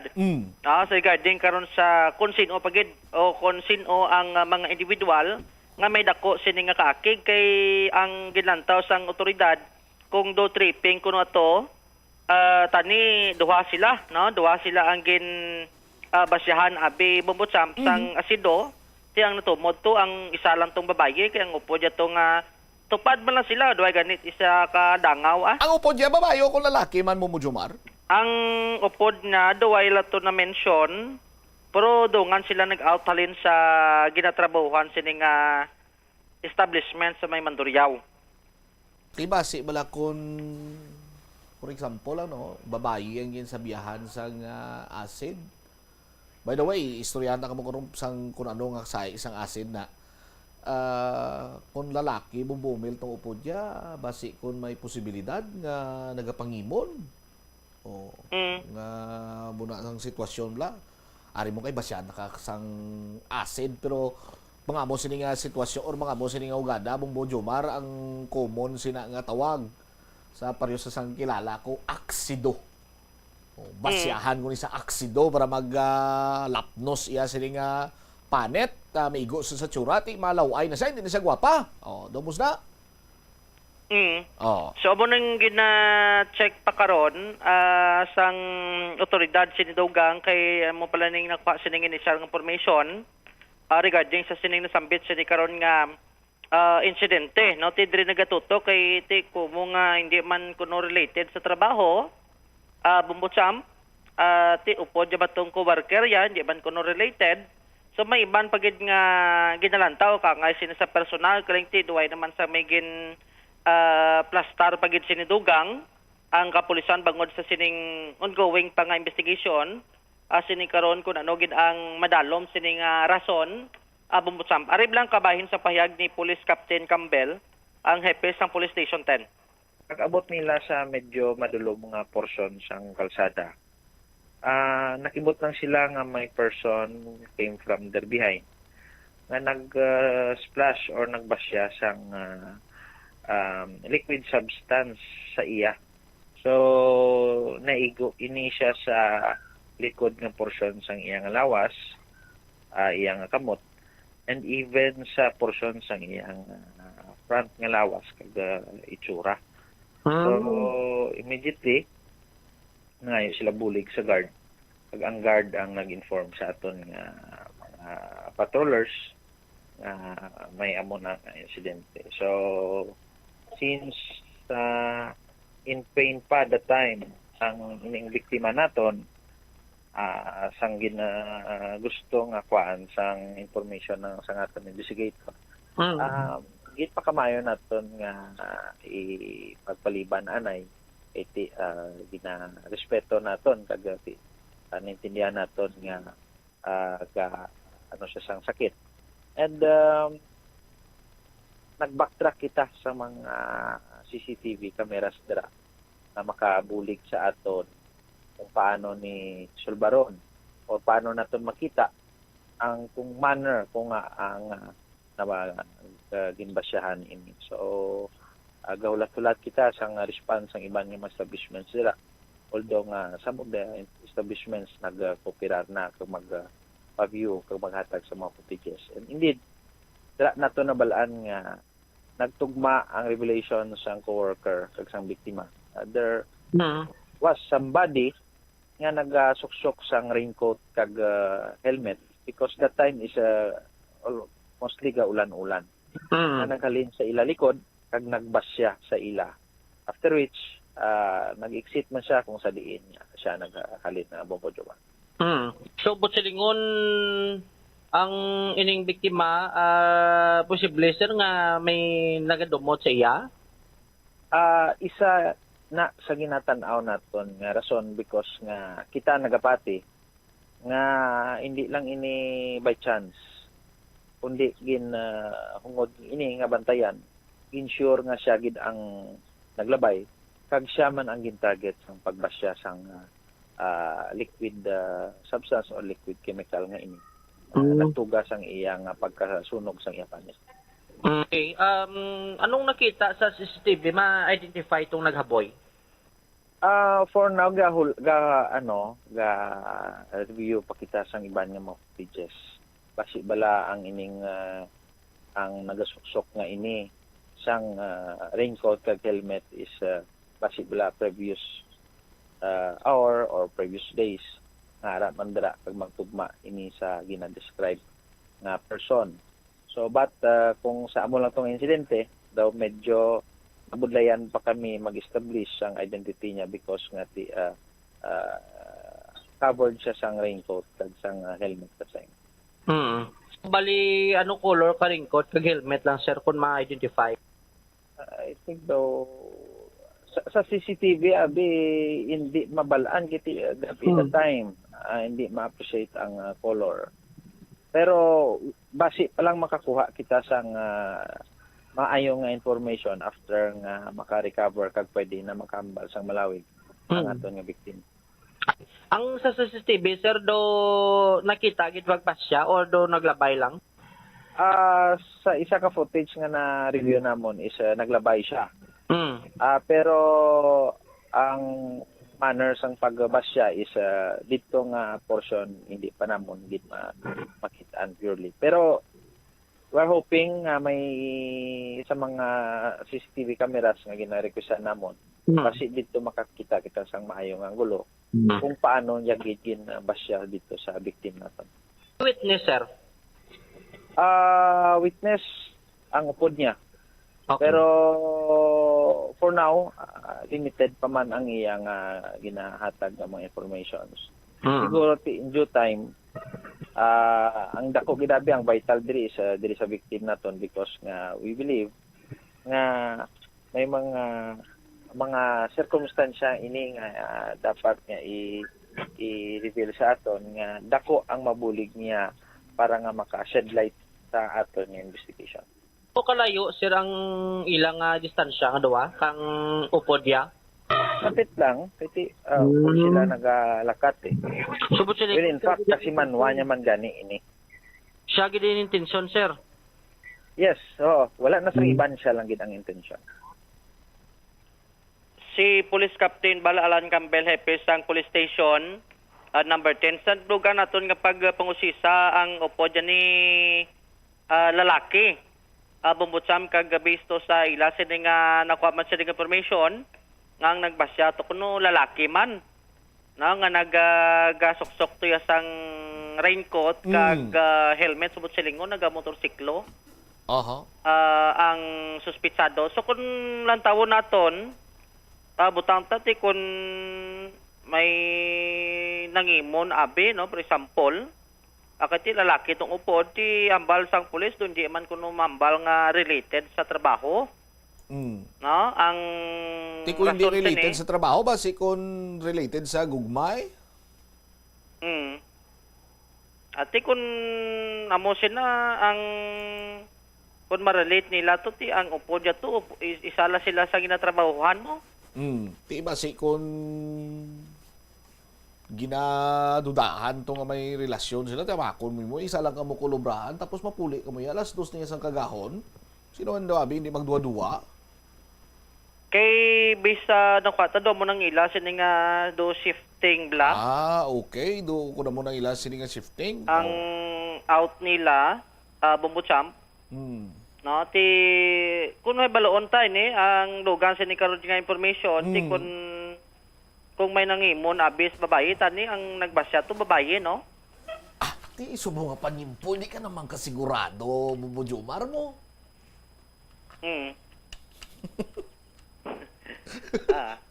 di bla amo gani subo nga panyimpo hindi lang yan babae ang may diber nga magpangimon pati ang lalaki may diber naman magpangimon maluoy ka So, ibaloon tani kay ti isa na to nakahatag sang clue sa pulis ang nakamotor. Ti ibaloon na kung sinong mga kakilala bito sang babae nga may motor pa, pwede na masudla ng esplanade sang motor. Okay, di ba? Para lang na yan sa mga nagalakat-lakat na. Ang sa natabuan ni lapit na sa may hospital mo, sa may Ports Bridge bla, sa Carpenters. Oo. So ang motor yan hindi man ka pwede da basi kung ginlakat niya nagid man kag ang motor gani kay nakita to da golpe ng lagyo to mo. Sakay sa iya sa motor. Laban-laban kay naka-helmet mo. Ti araw-araw pa di ba lang requirements sa mga CCTV ni mga high definition? Hindi ma-identify kung anong color to, pero na-identify kung ginsuksok to nga ringkot. Pero damo ni nga klase isang acid Bumbo Jomar ang makakosang injury nga kung magpilit sa panit sang tawo. O may ara sang ginatawag sini nga sulfuric acid. Pwede ni siya makatugas ang pagkalapnos or paso. Pero severe, makadamage sang tissue, makatuga man ni siya sang pagkabulag kung sa mata kamigo. Mayara man sang hydrochloric acid, corrosive, and can cause chemical burns on skin and eyes as well as damage to the respiratory tract and internal organs if ingested. Para pagid. Hydrofluoric, kung kayo nato ya, hydrochloric, subong ya, hydrofluoric acid. Highly corrosive and can penetrate deeply into tissues, potentially causing severe pain and delayed damage even at a low concentration. Kag, nitric acid, corrosive liquid that can cause severe burns to the skin and eyes, as well as damage to the respiratory tract and lungs. Tinda mo ni, ano nga sahi isang acid ayhan to ang ginsabiyaya Bumbo Jomar? Ang ambal to ni Captain Campbell do liquid substance. So basi kung isa-isa na bang mention mo nga acid, ang while ago mo dala to muriatic. May posibilidad man kaya ang pinaka-accessible muriatic acid. Di ba Bumbo Jomar kag kung magpilit ni spanit mo sa dugi magkapti. Bisa may ganing pilit bisan simutan mo lang, di kinagwanta mo. Sa mga hambal nga di sa kilala ko, sa mga gimpanglawig mo, sa mga gimpanglawag mo bubutsam sa imo sining nga research, duway ginagsanto, do si Bumbo Jomar pa yung nakapakot kuno nung imbasyahaw.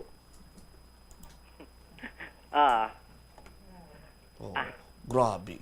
Di kun Believe na kaya si Imo Jobs? Sa mo nang amo nang tawon naton. Pero ang muriatic acid gali ni Jobs, isa ni siya ka mas kilalaman ining muriatic acid. Ang other name niya sini is hydrochloric acid. Tamo tong balko bla? Nalawagan ko gimana, galing kay mas specific lang yung ginatag mo nga sahi isang acid. No? Ang muriatic pag imo yung mga birada ya Bumbo Jomar. Kisa gani duga itchi la namba siya gano mo. Do ano? Itchi. Itchy? Okay. So muna, ang importante sini kung paano nga maano, kaya do pinasahi niya nga klase kung may kaugot kiman, kasi kalabanan sini. Kung may kaugot kasi sa tawag, isa gina-post mo sa Facebook. No, gina-tag mo siya ginapabati-batian. Ang ikaduwa, abit, mangita ka pamagi kung paano nga dumagubang adlaw sini, pero nga riyang ginhimo do kung igoon kaniya sang kang acid ngani sang liquid substance ngani. Apang habang buhay na ni Bumbo Champ mo. Ti grabe niyang pila siya, tapos mahimo ni siya nga scar Bumbo Jomar. Guaya sini do sunog. Amo ganing kinalantaw karon sa kapulisan nga do hindi ni basta-basta no kag dako gid niyang kaakig sang nagbasya sini no sang asido. Bumutsa po kailan tani kung sa adlaw ni sa kadlawan ni San Juan kay tubig lang tiariya arsidogin basyaho. Budlay gid man mo Bumbo Jomar. Bisan tubig ka ni ibasya si mo kundo hindi ka dapat basyahan do hindi ka man mahimuos, di ba? So mo nang San Juan lang ning ilan pero kung maagi ka to imo ya kag nakapulo barong kag nakablaksios ka gulpi ka lang yang basyahan dito. Hindi naman na iya San Juan ang abusin ang sistema Bumbo Jomar, di ba? Ati laban-laban damo na sa kadismaya sa mo sinekaron nga mga senaryo. Bumbo Champ. So anyway, ang bahin karon sa Mandaluyong PNP nagapang check naman sa dugang sa mga closed circuit television. Kung paano nga ma-establish ini kag matagaan sa nagakigo sini karon nga attention ka ma-identify ining nasambit sining nga individual, Bombo Cham. All right. Iban nga information plus data lang guro sa iban nga public affairs program sang Bombo Radio, Bombo Cham. Go ahead, Bombo Jomar. Ini si Bombo Jomar Consumo Villa para sa number 1 most trusted radio network in the country, Bombo Radio Philippines. Basta radio, Bombo! Salamat kita, Bombo Jomar Villa. So, sino ay hantong nagbasya sang acid or liquid substance or asido sa sining babaye? Kay ginapayag diri nga lalaki kuno kag ano yan ang iya sining rason sa pagsabya sining chemical nga nagpilas karon kag nagtugas ang tuman kasakit sa sining biktima. Ang iban sining mga balita kag impormasyon itugyan aton sa iban sining Manusang Public Affairs Program sang Bombo Radio Iloilo. Standby na kamo sa kahapon lamang program. Kaupo naman sa kay Tita Regine. Ini si Bombo Chama Blanco Hoover gabilin sa imo. Sama na yan nga hapon. May God bless us all. Para sa the number 1 and most trusted radio network in the country, ang Bombo Radio Philippines. Basta Radio, Bombo! Ano bala ang dapat tandaan sa tion nga magbiyahe agod mangin hassle-free ang bakasyon? Yari ang pila ka mga tips. Una, i-check ang health kag travel alert sa napili nga mga lugar. Ikadua, magpili isang safe nga accommodation. Mag-research ka magbasa sa mga reviews sa napili nga lugar antes mag-book. Ikatatlo, siguraduhon nga may nagagana nga mobile phone. Ang tanan nga mga upod agod mangin mahapos ang komunikasyon sa tion nga madula o kung kinahanglan nga magbulagay sa dalan. Be prepared in case of emergencies. Siguraduhon nga may backup nga emergency plan nga may medical reimbursement sa tion nga may maospital bangod sa aksidente. Ini nga pahanumdom ang ginadulong sa imo sang the number 1 and most trusted radio network in the country, Bombo Radio Philippines. Basta Radio, Bombo! Panugyan na rin sa eksperto kung kwarta ang paghambalan. Apesar limitado ang imo abilidad nga mag-invest, ang gamay nga contribution sa investment accounts ang makabulig sa imo nga maggamit ang earned money nga maka-generate sang dugang nga income. Ikonsiderar ang pagbukas ng retirement account o kung iban nga investment account. Ini nga pahanumdom ang ginadulong sa imo sang the number 1 and most trusted radio network in the country, Bombo Radio Philippines. Basta Radio, Bombo! Yari ang mga simpleng nga paagi agod makakinot sang tubig. Tinguba ang mga lalabahan kag tinguba man ang pagpanglaba. Ang pagpanglaba sang isa ka bes sa isa ka semana ang nagakinot sang naglabot sa 50 litro sang tubig. Kung nagagamit sang washing machine, iset ini sa mas manubo nga The Farmers Bazaar, your traditional public market with the touch of Plazuela Dos. Ang isa ka lugar nga gintukod sa tion kag sa kasagsagan sang COVID-19 pandemic nga may tinutuyo nga maghatag sa imo sang safe marketing experience. Subong nga ang COVID-19 hindi na gid man dako nga pamahog kag nagapakadto na kita sa next normal. Rest assured nga ang Farmers Bazaar will further evolve agud nga magpadayon sa paghatag sa inyo sing satisfying marketing experience. The Farmers Bazaar sa lower level tara na pahamtang ang fish, poultry kag meat section para naman sa inyo mga kinahanglanon nga prutas, utang kag iban pa, magbisita sa upper level, pinaagi sa paggamit sa hagdanan o kon sa pagkadto direkta sa parking lot. The Farmers Bazaar, your traditional public market with the touch of Plazuela Dos. Illegal nga droga. Makamamatay. Ang nagagamit sang shabu posible mapatay tungod sa cardiac arrest o kung hindi gani tungod sa drug overdose. Makaguba sang lawas. Makadulot ini sang pagkaguba sang kidney o kung pag-angkon sang hepatitis. Posible man nga malatnan sang acquired immune deficiency syndrome o kung AIDS. Maglikaw sa illegal nga droga para sa matawhay kag malinong nga komunidad kag pamilya. Yari ang mga simple nga paagi agod makakinot sang tubig.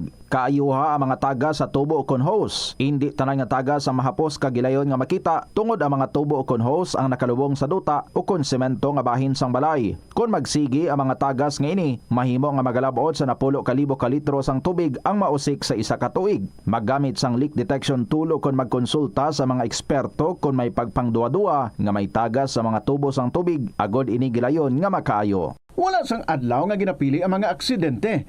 Gani ari ang mga tips nga dapat tandaan sa tion nga nagamaneho. Una, regular nga i-check ang kondisyon sa salakyan, lakip diri ang tire pressure, bastante nga oil kag brake fluid, kag ang side mirror ang dapat nga yara sa insakto nga anggulo. Siguraduhon nga hugot pa ang mga breakers kag matinlo ang air filter. Ikaduha, mag-seatbelt apisar malapit lang ang kaduan. Ikatatlo, mag-signal sa tion nga nagaliko. I-on ang signal light kung ikaw ang yara sa ginabanta 300 katapaka halin sa imo likuan. Ini nga pahanumdom ang ginadulong sa imo sang the #1 and most trusted radio network in the country, Bombo Radio Philippines. Basta Radio! Bombo! Yari ang mga simple nga pagiagon makakinot sang tubig. Hindi mag-shower o kung maligo sang malawig. Sa sulod sang panimalay, kalabanan sang tubig ang ginausar sa pagpaligo. Nagalabot sa 24% sang tubig sa panimalay ang natigana sa pagpaligo sa mga miyembro sini. Ang pagpanubo sang tiyempo sa pagpaligo sang 2 ka minutos ang makabuhin sang 30% sang ginakonsumo nga tubig. Maggamit sang shower timer o kung mag-set sang alarm sa imo cellphone kag i-limit lamang sa 4 ka minuto ang pagpaligo. Kung nagagamit sang shower kag nagahulat pa sa pag-init sang tubig, saluda sang balde ang nagailig nga mabugnaw nga tubig kay sarang paining nga magamit. Paano ipabilin nga matinlo ang ginakaon nga mga prutas kag utan? Dapat nga regular ang paghugas sang kamot nga may habon sa sulod sang 20 segundos bag-o kag pagkatapos mag-uyat sang anuman nga butang. Hugasan sa maayo mga prutas kag utan gamit ang tubig bago ini kaunon o kun isimpon sa ginaluto nga pagkaon. Likawan nga maggamit sang habon o kun bleach o kun anuman nga kemikal sa paghugas sa mga ini. Lutuon sa maayo ang mga utan agod mapatay ang mga mikrobyo nga nagatapik diri. Kung ikaw may ubo o kun sipon, mas maayo nga itugyan na lang sa iban nga miyembro sang pamilya ang paghanda sang pagkaon agod malikawan ang cross-contamination. Ini nga pahanumdom ang ginadulong sa imo sang the #1 and most trusted radio network in the country, Bombo Radio Philippines. Basta Radio! Bombo! Kadungan sang pagtigulang, nagataas man ang risgo sang vitamin deficiencies nga nagatugas sang physical kag emotional changes. Santo sa isa ka scientific study, ang B vitamins ang importante agod nga mag-function ang body cells nga nagabulig sa metabolism, paghimo sang bago nga blood cells, kag nagabulig sa pag-maintain sang healthy skin cells, brain cells, kag body tissues. Magluwas sa supplements, lakip sa mga pagkaon nga bastante sa vitamins sa moang karne. Plazuela de Iloilo. Billboard of Activities for June 22 to 28, 2025. Ang ini nga weekend amo ang ulihing nga Sabado sang bulan sang Hunyo. But this does not mean that it's the least of all Saturdays of the month. Bangod ang Binhi Band is due to entertain you with their great selection of songs sa concert at the Plaza coming your way sa June 28, Sabado, magasugod alas 6 sa gabi. Sa tion sa musical show, napulo ka mga matahom nga Plazuela de Iloilo, special edition mags kag madamo pa nga iban ang igaparapol sa mga suki sa Plazuela de Iloilo. Sa June 29, Domingo, ginaagdang tanan nga mangin kabahin sang Eucharistic celebration nga pagahiwaton sa Latolda sa mga adlaw alas 11 sang aga. Sa tion sang Holy Mass, magpangamuyo kita sa Ginoo nga ipadala niya ang Holy Spirit agud nga mag-guide sa aton mga lideres so that peace and prosperity would reign in our country. Plazuela de Iloilo, we remain to be one with you in a common hope for a better community and a progressive country in 2025. Nagabulig sa paglikaw sa nanuhay tuay nga balatian ang simple nga pagkaon sang citrus fruits kaangay sang pomelo nga puno sang powerful immune boosting antioxidant. Ang pomelo ang puno man sang lycopene, isa ka anti-inflammatory, anti-aging antioxidant nga nagapanami sang supat. Ang duga naman sang panit kag dahon sang pomelo ang natukiban nga makapatay sang cancer cells kag nagapalikaw sa paglapta sini sandig sa test tube studies. Yari ang mga importante kag praktikal nga mga pamaagi agud makakinot sang tubig. Sa kusina, magamit sang yahong ukon labador sa paghugas sang mga ulutanon ukon prutas. Magdesignar sang baso ukon water bottle agud gamiton sa bilog nga adlaw agud indi magsigi panghugas sini kada matapos ang pag-inom. Kung aksidente nga may nahulog nga ice o kunyelo, hindi ini pag-ihaboy. Sa baylo, ibutang ini sa mga masitera sang tanom. Kung may bilin man nga yelo o kung tubig sa baso nga ginimnan, tipunon ana ini sa balde, agud ibunyag sa mga tanom antes hugasan. Paano ba lamang kalikaw sa aksidente sa dalan? Yari mga tips nga dapat tandaan sa tion nga nagamaneho. Una, likawan ang masaming nga pagsaylo sang linya. Ang swerving o kung pagsaylo sang lane sa isa ka delikado nga maneuver nga masabi ginatunaan sang bunggo anay. Kung himuon ini, siguraduhon nga may bastante ang oras kag espasyo. Ikaduha, i-check ang blind spots. I-check ang mirrors kung clear ang alagyan. Magbalikid o kung maglantaw sa nagaagi sa ibang nga anggulo, agud makasigurado nga maathag ang alagyan. Ang responsable nga driver ang masaming nga handa sa anuman nga aksidente. Kabahin na sang pagkaresponsable ang pagkuha sa nga insurance agud masigurado nga may peace of mind sa dalan.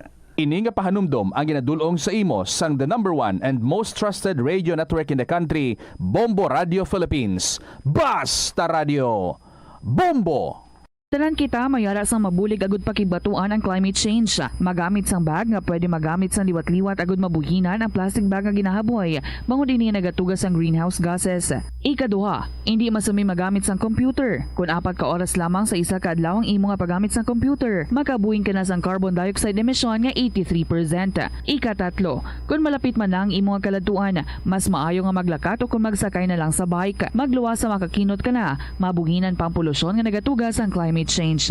May kilala ka bala nga mga bata nga mahilig sa video games? Nagausik bala ini sang inoras sa paghampang sang iya ginakaadikan nga games. Isa ka pagtuon sang American Academy of Pediatrics ang nagapahayag nga ang sobra-sobra o kon inoras nga pagtiner sa paghampang sang video games ang makadulot sang depresyon, anxiety kag manubo nga grade sa eskwelahan. Suno sa mga eksperto, halos 9% sa kada 3,000 ka mga elementary students sa kada pungsod ang makabig pathological o kun addict sa paghampang. Makabig nga pathological o kung addicted ang isa ka estudyante kung nagaapekto na ang paghampang sa iya nga pag-eskwela. Dugang pa sa among nga pagtuon, ang ka-addict sang isa ka bata makapabudlay sa iya sa pagkontrol sang iya impulse. Kaangot diri, ginpanugyan nga dapat hindi magsobra sa isa ka oras kada adlaw ang gastuhon sang isa ka elementary student sa paghampang kag hindi naman magsobra sa 2 ka oras ang isa ka high school student. Sa eskwelahan, ang pag-practice ng good manners and right conduct ang makabulig sa paghimo sang positive, respectful environment para sa pagtuon. Nagapakita ini sang pagtahod hindi lang sa mga Ito ang Bombo Radio Philippines. Fully digitalized. Numero 1 sa balita, komentaryo, drama at serbisyo publiko.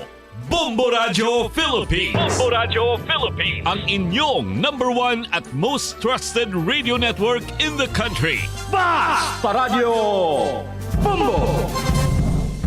Good afternoon, maayong hapon gid sa inyo tanan mga kabombo. This is Tita Regine. Welcome diri sa kahapon lamang program. Today is June 26, Thursday, 2025. And who would ever think that this day would bring sadness diri sa amon sa Bombo Radio, Iloilo. Well, each day brings surprises and realizations about life, that life indeed is too short. So we condole with the families ang aton ubod diri sa Bombo, si Ronel Brabanso, Bombo Ronel, who literally died young and handsome. May his soul rest in peace. Nagakasubo kita, but life has to go on and we have to move forward. Kabay, he would be praying for us. Ato na siya sa sabak sa aton nga Ginoo.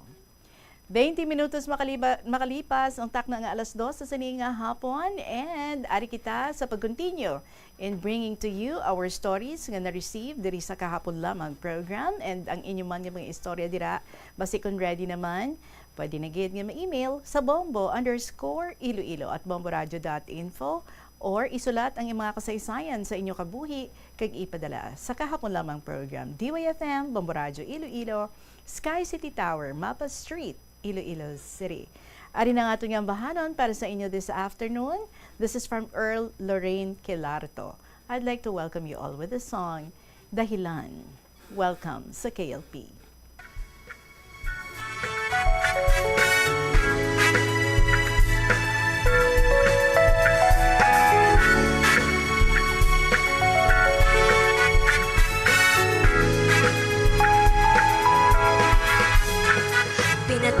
lang ang araw, doon mo pa nilinaw.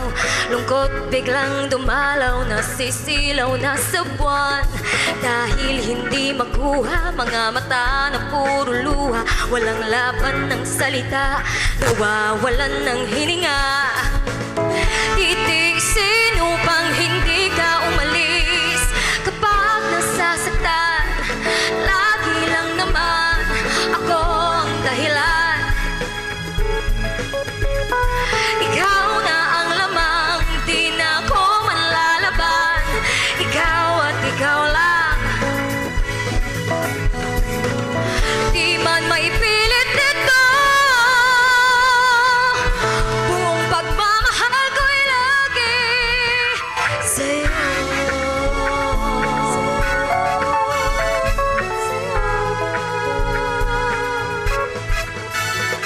Tinatangi ang ngiti mo, kaya ayokong mauwi ka sa damdamin na suwi at balutin ng hati.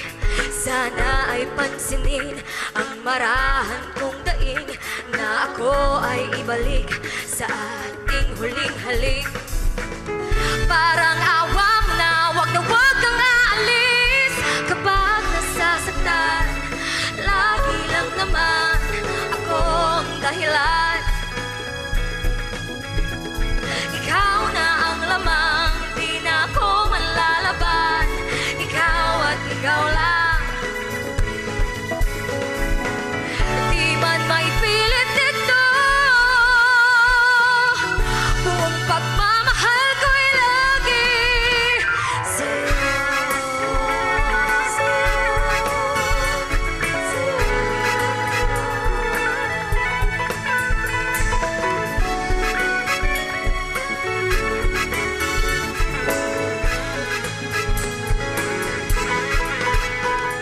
Kapag nasasaktan, lagi lang naman ako ang dahilan. Ikaw na ang lamang, di na ako manlalaban. Ikaw at ikaw lang. Di man maipilit ito, buong pagmamahal ko'y lagi sa'yo.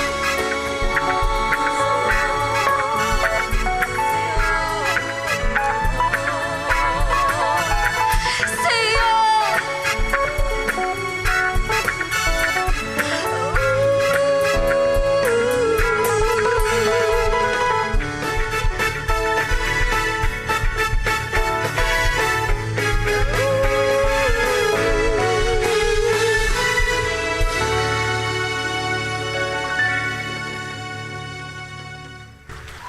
Dahilan, Earl Lorraine Kilarto. Everything has a reason. Oras naton, it's 2:24. Ari na atong first story from Ningne, San Lambunaw. Dear Tita Regine.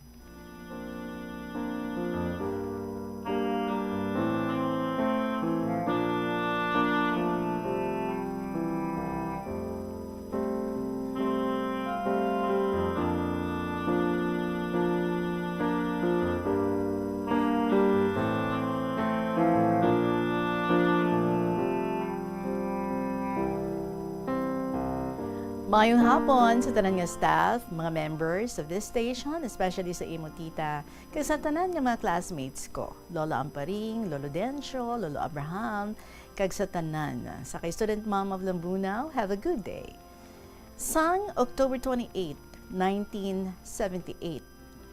Ginkasal ang libayon ni Toto nga bana ko, kay una sandaging kasal kanamon, kay natalana na anda nga kasal, antes kami magkilalahay, kaakon nga nangin bana. Sa Pasi kami ni Toto ga obra, kag nag-attender kami sang ila kasal, upod ko ang akon bayaw sa Pasi, kag si Toto man halin sa Pasi. Tungod kay may lakbayon pangasapa, pakadto sa balay kanobya, sa utod ni nanay kami naghingga. Sa Banwa Kalambunaw ang kasal, masadya tita, kay katunga tiyempo, uso pa ang piyo. Nasalakyan, no? Taxi. So upod ang nobyo kag nobya sa isa ka salakyan. Paagto pa lang sa simbahan. Sus, hindi tana mag-andar ang piyo. Sus kaluluoy lang tana ako nobyo. Tama ka ba sa anabayo pag abot sa simbahan?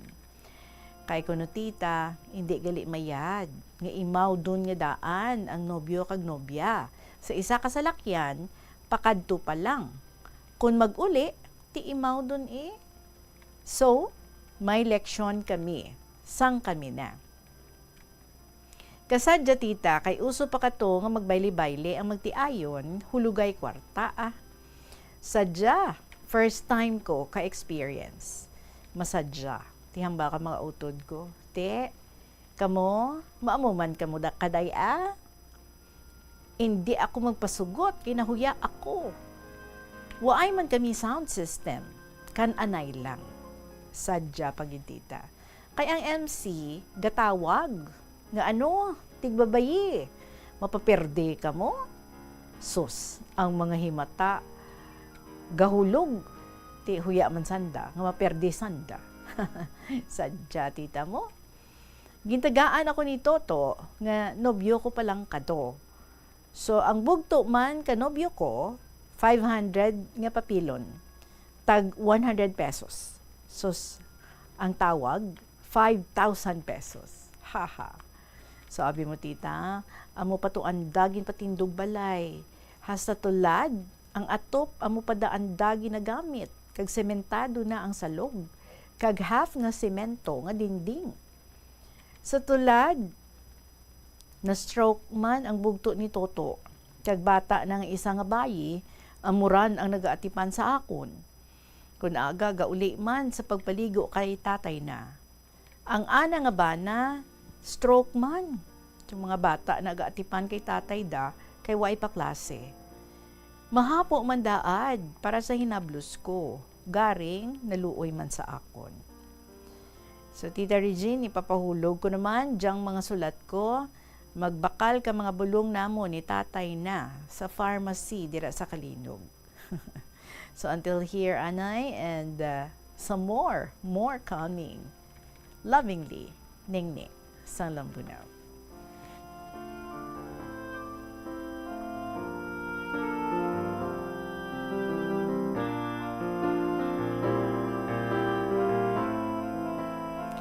Yes, Ningni, I acknowledge the receipt of your 10 letters na receive ko kahapon. Kag ang ginabasa ko diri subong is part of those 10 letters, 10 stories nga imo ginpadala diri sa amon.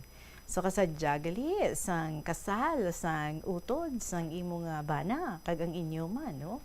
Ti siguro amo manda kasadya. Anyway, salamat gid pang amat-amaton ta lang basa ang imo nga mga istorya nga gid palabot diri sa KLP. 29 minutes after 2 o'clock sa atong pagpanambalik, sulat ni Miss Lynn sa 4th District of Iloilo ang atong i-share sa inyo. Magabalik ang KLP pagkatapos ng pila ka mga importante nga mga pahibalo. The Farmers Bazaar, your traditional public market with the touch of Plazuela Dos, ang isa ka lugar nga gintukod sa tion kag sa kasagsagan sa COVID-19 pandemic nga may tinutuyo nga maghatag sa imo sang safe marketing experience. Subong nga ang COVID-19 hindi nagidman dako nga pamahog kag nagapakadto na kita sa next normal. Rest assured nga ang Farmers Bazaar will further evolve agud yung magpadayon sa paghatag sa inyo sing satisfying marketing experience. The Farmers Bazaar. Sa lower level, tara na pahamtang ang fish, poultry kag meat section para naman sa inyo mga kinahanglanon nga prutas, utang kag iban pa, magbisita sa upper level, pinaagi sa paggamit sa hagdanan o kon sa pagkadto direkta sa parking lot. The Farmers Bazaar, your traditional public market with the touch of Plazuela Dos.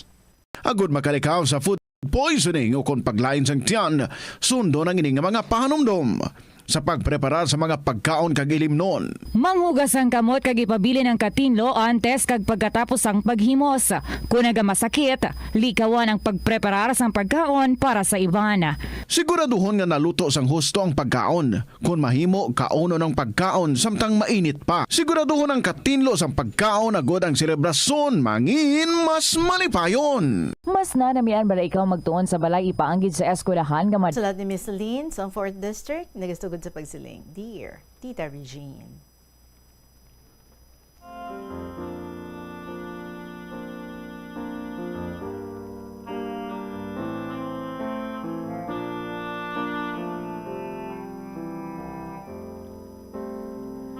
Mayong hapon, kasi tanan nga nagapamati sa ining estasyon sa Bombo Radio kag sa kahapon lamang program. Gusto ko man nga ipabutyag sa kahanginan ang istorya sang akong kabuhi. Sa ining nga way, mapalipay ko man ang akong nga iloy.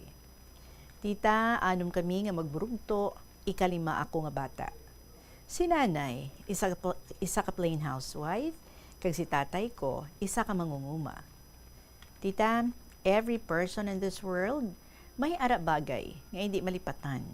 Pero ako nga bata, hindi ako madumot sa isig kapareho ko, pero madurumdumon lang ako. Hindi ko gidini malipatan. May ginhambal sa do ang tiya ko. May ginsiling siya kay nanay. Siling ang mga bata mo, hindi na makatapos pag-eskwela. Mapalaman na, mapalang sawa lang na sila. Baw, tita. Gin-share ini ni nanay sa amon. Kag nagtulo ang luha ko. Kay kasakit, mismo paryente panamon ang nag-down sa amon. Pero tita, hambal ni nanay, ipakita sa mga tao nga sala ang ilang expectation sa inyo.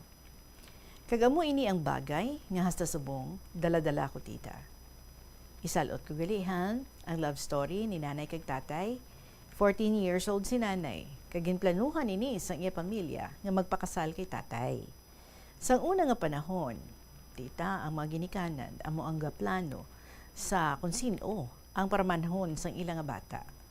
Tibalan mo tita, gusto gid sang ginikanan ni nanay si tatay kay mapisan ini kag gwapohon. Haha. Sana all pareho kay tatay. Kag pila na kadekada ang nakalipas, tita.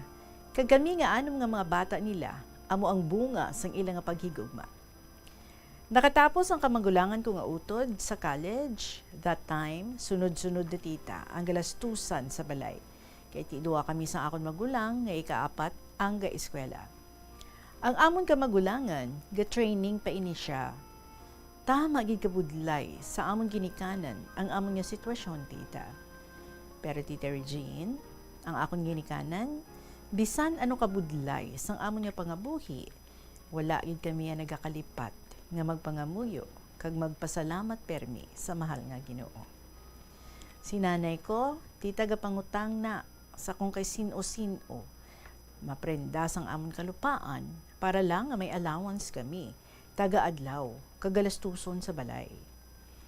Tita, nakaagi man kami, naka-experience kami obra sa kampo, every weekend, tita, biskan ano kainit, kag ano kadamol sang ulan, ginasurong namon Saka kami sa truck, karga tubo, para lang may balon, pagka Lunes. Kay may inugbayad. Kag may inugbayad sa service sa motor. Kay balan mo titang secondary school sa Banwa pa, ti isa uma kami agatiner.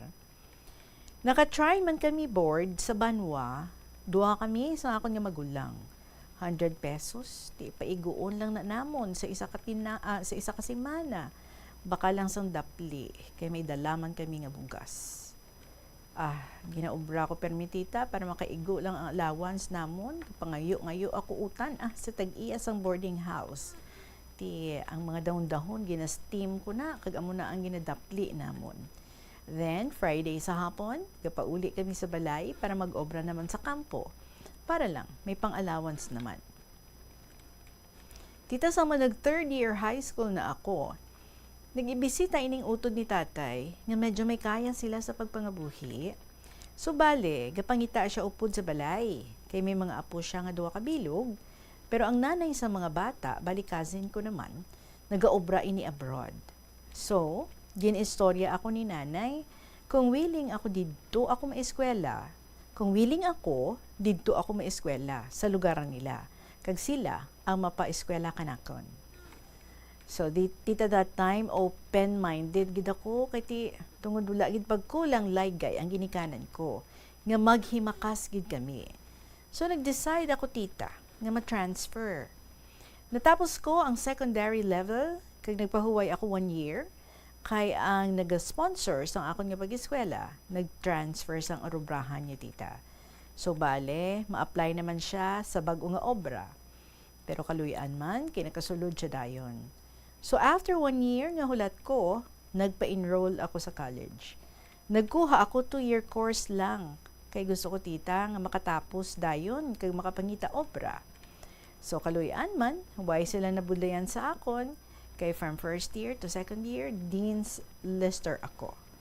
Then, nag-graduate ako with honors. So, si nanay ang nagsaka sa stage. Kikita ko sa mata niya. Ang kasadya tita. So, after I graduated, nangita ko dayon obra, kagaluoy sang Ginoo. Nakasulod man ako bilang cashier and waitress dira sa isa ka lubrahan sa syudad sang Iloilo. Kay nakatapos man ang akong magulang sa pagka-teacher, kag board passer man siya tita. So, naka 5 years man ako sa food industry, damo man mga ups and downs ang nagkalatabo sa kabuhi ko, lakip na ina ang love story ko. Pero i-share ko naman ina sa sunod tita. Nag-decide gali ako nga ma-apply abroad. Pero samtang nga nag-process ako, baumaan lang. Minalas ako kay ang agency namon ginkasuhan sila. Pending tanan nga papers ko Pero wala gid ako nadalaan paglaong tita. Naghambal ang ako na amiga, ang akong pakaisa, yang iya amiga gapangita mo bulo sa iya. So gin-grab ko na ini tita. Flight ko na, before ko nga nag-flight, nagtawag pa ako sa akon nga ginikanan. Baw ang akong tatay, gahambal. Ang sila niya duga hibi kada how, sabat ko wala Tears of joy lang Pero sa tuod lang, ginapunggan ko lang tita ang balatsagon ko Nakaabot na ako sa lugar ng obrahan ko, dala ang handom nga makatibawas gid kami sa ulihi. Tita, sa almost 3 years nga akong pagtrabaho sa akong nga employer, kagaluoy sang Ginoo, mga mabuot sila. Kag ang balay namon bala Tita Regine, every time nga mag-ulan sadto, damo balde, kag labador sa sulod balay. Gaulan sa sagwa, gaulan man sa sulod. Di bala mo tita daan na ini, pero sa subong, napaubra ko na ini. Kag nami na, muok na ang tulog nila kung mag-ulan. Kag tita ang akong duha ka utod, may ila na nga pamilya. Kag 4 na lang kami ang wala pa. Manog L. Subong tita, tanan nga achievements ko sa kabuhi, ginapasalamatan ko gidini sa aton mahal nga Ginoo. Ang ma-share ko lang sa kahanginan, hindi hadlang ang kapigaduhon para hindi naton malabot ang aton mga handom sa kabuhi. Kag kung ano man ang ginahambal sa aton ginikanan para ini sa aton nga kaaraydan. And also put God first sa aton kabuhi. Diri ko natapuson ang akong malawig nga istorya tita. I hope may nakuha man ka mga leksyon. Madamo gid nga salamat. God bless sa program mo tita and more power from Miss Lynn sang Antique.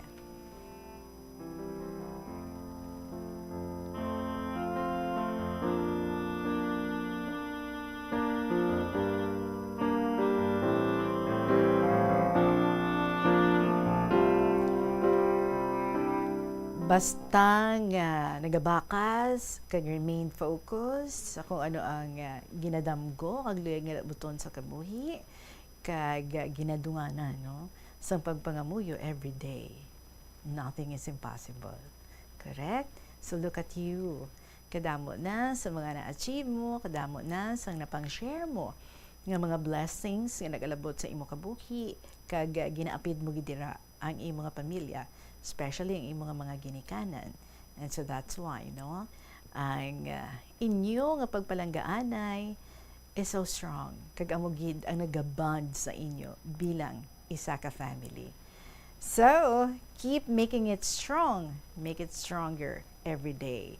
Kag never fail to say the words or do the acts sa pagpalabuot, sa pagpalangga sa kada isa. Maraming nga salamat sa imo, Lynn, sa imo gin-share diri sa amon sa sininga hapon. Alas 2:41 ang ato nga oras, magabalik kita. We have more stories para sa inyo diri sa Kahapon Lamang program, kaupod si Tita Regine. Isa ka chess lover, yaring pila ka brain benefit sa paghampang sini. Kag kung wala ka nagahampang sini, umpisahin na. Sunod sa pagtuon ng paghampang sang chess, makabulig likaw sa Alzheimer's disease. Bangod ang utok nagatrabaho kaangay sang muscle, nagakinahanglan ini sang exercise agud mangin healthy kag malikawan ang injury. Magluwas diri ang paghampang sang chess ang nagapa-improve man sang concentration, memory, creativity kag problem-solving skills kag napamatud-an man nga nagapaalam.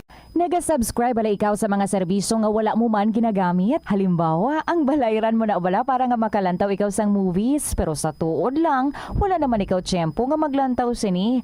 Hapos lang libatan ang bulanan nga mga subscription sa streaming services kag mobile apps, kag wala ka lang nakadipara, ma-charge na ini sa imo nga bank account bisan nga wala mo man regular nga ginagamit. I-review gid ang imo nga ginagastuhan sa mga charges kaangay sini, kag ikonsiderar man ang pagkanselar sa mga hindi kinahanglanon nga mga subscription agod nga mas magamit mo ang imo kwarta sa mas kinahanglanon nga mga butang. Ini nga pahanumdom ang ginadulong sa imo sang the #1 and most trusted radio network in the country, Bombo Radio Philippines. Basta Radio! Bombo! Yari ang mga simple nga paagi agod makakinot sang tubig. Magpamunyag lang sang tanom kon ginakinahanglan kag nagakadapat. Have another episode from Lolo Dencho Sangharo, Dear Inday Regine.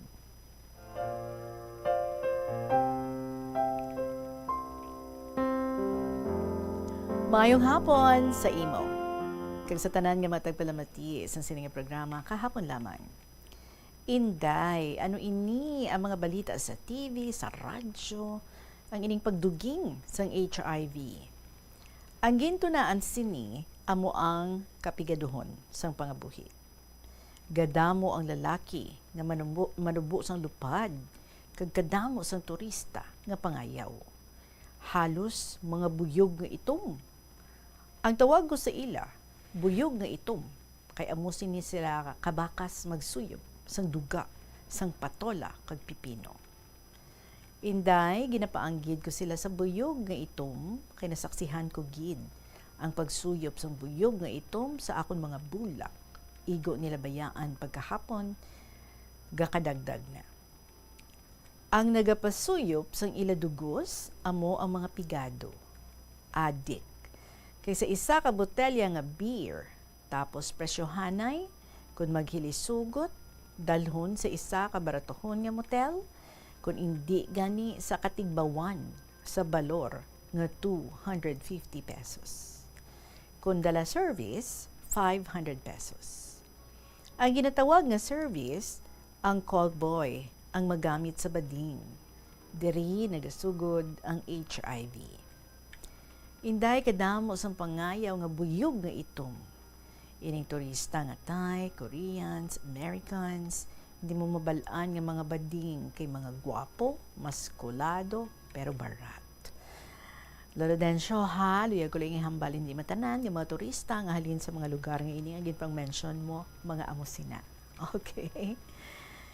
Inday Regina, balaan ko, kati isa bala kagabi, gabantay ako sa jeep, sa kalye, sa isa ka kalye dito sa Manila. May nagpondo nga auto sa atubang ko. Nagbukas ang bintana, naghambal, "Hey handsome, what are you waiting?" Isabat ko, "Ano, mataya ako sa wedding? Hindi ako, wala ako kwarta." Nagsabat ang upod niya, Tagalog. "Kung wala kang pera, gusto mo mag-short time? 200 pesos? Sabat ko, "Anong hambal ninyo? Wala ako may naintindihan." Siling niya, "Ano, probinsyano ka?" Sabat ko, "Mabuti alam mo." Tapos inday may naglabay nga taxi, dayon ko sakay, ay ambot inday. Nga nagdamo ang mga gays sa kalibutan. Ginakulang subong ang mga lalaki. Kita mo ha, halos babae daw nahadlok nga hindi makapamana. So bisan buktot ginapatulan. Ay Lolo Dencio, basi maayo mo niyang batasan sa lalaki nga buktot, gani bisan amo na ang iya nga sitwasyon, gin pamana siya sang babae. Ako lang na iya. So, naobsobrahan ko sa Manila. In the Regine, nagtanaw bla ako sini sa may avenida. Dogamay ang tawo, may duwa ka pulis, naka-uniforme. Sagad libot, nagpungko ako. Nagpensar ako, mayo, kay may pulis. Dugay-dugay, nagsulod ang pulis sa CR. Madugay nagwa ang pulis. Nagsulod ako sa CR para mag-ihi. Nakibot ako, ang pulis, galuhod sa atubang sang tawo. Nagwa ako kag magpungko. Ang isa ka pulis ara sa likod ga pungko.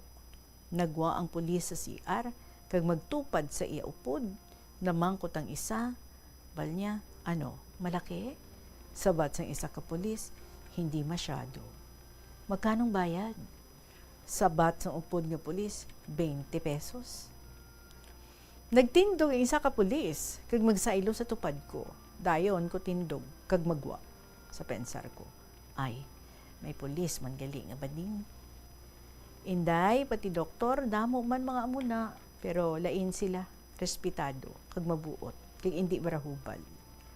Inday Regine, ang nalawayan ko ang nakabiste. Namin wala mga drag queens. Ang pananaw ko dawaay nilag na respeto ang ila kaugalingon. So, ang pinakadamo nga lalaki nga manabu sang lupad sa Cebu, Negros, labi na gid sa Lapu-Lapu City. Diri ang damo nga sakit nga gonorrhea. Excuse the word, pero ang iya gingamit diri tulo sa malipot nga pulong. Mas maayo na lang ang gonorrhea, may bulong, antibiotic lang. Ang HIV, ambot. Wala ako kahibalo kung ano ang bulong. Ang maayo, tutdan o kung sunugon na lang. Lolodensya, for your information, may ari na inibulong subong, kag free lang gani ini ang treatment. Okay? So, ang gonorrhea, do ordinaryo lang sa mga semen. Amo nga damo seman, nga baog. So, may upod ako nga seman, nagkaamo na siya, ting ginahimo niya, ginaputos niya sang toilet paper, kag may condom. Kung mag-dry dock kami sa Cebu, gapamangkot ang kapitan namon sa doktor, kung damo dala niya nga antibiotics, tapos gamitin kami nga maghalong sa amuna, no, sa gonorrhea. Sa una, wala pa ang HIV. Pero inday ha, damo dalok sa bingka sa Cebu. May nabiktima. May upod ako, 4th engineer, siguro, bago lang makatilaw sang bingka, sang Cebuana, ay nadimat. Kada gabi, gadagaw sa pagpangita sang bingka. Isa pa lang kami kasimana, nasurma lang gid niya. Abi mo inday kung nanong natabo, ginhilanat siya sa mataas. Nagdako ang iya balls. Ginhospital. Nagsaka ang bakterya sa ulo niya. Kag nag-cross-eyed siya. Subong, makita mo siya sa atubang sa isa ka grocery store, gapamulot sang upos ng sigarilyo. Medyo may edad na. May amigo ako, isa ka bading, may gingamit, isa ka lalaki. Wala siya kabalo, may gonorrhea. Abi mo inday kung nanong natabo, nagbanog ang iya tutunlan, nagbanog ang iya bilog nga nawong, pati ilong niya nagdako. Sa Bunaka, dira ang may damo sang HIV, kay sari-sari ang lahi sang tawo. Ang ginainitan ko, inang bading nga nagabikini. Ba makita mo pa kadako sang bukol, tapos maghahod pa, dunami habuyon sang jellyfish. Daw, mga hindi manami ang hitsura, kapaligo, ga-make up pa. So, amo ini ang nagadara, sila ang gadala sang HIV. Tani, antes sila magsulod sa ato nasyon, i-quarantine sila. Kadamo sa nagapatol sa mga bading, bangod sa kapikaduhon. Kung kulang sa budget, mapatol na sa kantidad nga 500 pesos. Nakisex ka sa parehong mga lalaki. Inday nakahibalo ako sini, kadamo ang kilala ko nga CB, call boys. Ining CB, hindi mo man masaligan. Kaya kung mahina ang bigay sang bading, kinapatay nila. Katulad sa nakilala ko, nasa Puan, na nagalutaw sa dagat. Inday mabuot ato nga bading, maalwan. Ang iya ngalan, si Blanc. Kanami isa iya, permi na siya gamadyong sa amon. Kung magdaog, ginapanghatag niya. Tapos magkadlaw todo. Gali, nasumalang niya siguro nakasyabu. Inday, nga ang gintugas ang Diyos ang bading. Balaan niya makalain sa tao. May amigo ako, Inday Regine, seaman, nag-suicide. Kaya hindi niya mabaton, nga bading siya.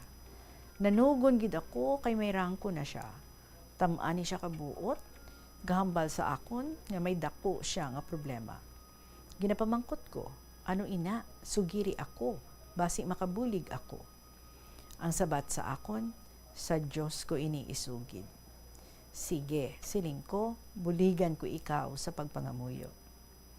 May isa pagid ako ka amigo, isa ka OFW sa Bahrain. Sa pagpauli niya, ang tanan niya nga happenings, ginsugid niya sa akon. Inday bading man siya, galing di mahalata. Ginambalan ko siya, halong ka sa HIV. Pagdason niya tuig, nagbalik siya. Ginhagad niya ako mag-jamming sa isa ka beer. Tinahalata ko, kadamo sa rashes niya. Gipamangkot ko siya. Sabi ko kung ano ina. Sabat niya, allergy lang kuno. Sabat ko ba si AIDS ina? Sabat niya, napacheck up na niya. So pila ka bulan, nabalitaan ko, napatay siya sa sakit ni AIDS. Yinsunog to siya in the regime. So salamat sa pagbasa mo sa inyong kasaysayan, ang tagpadala, Lolo Dencio.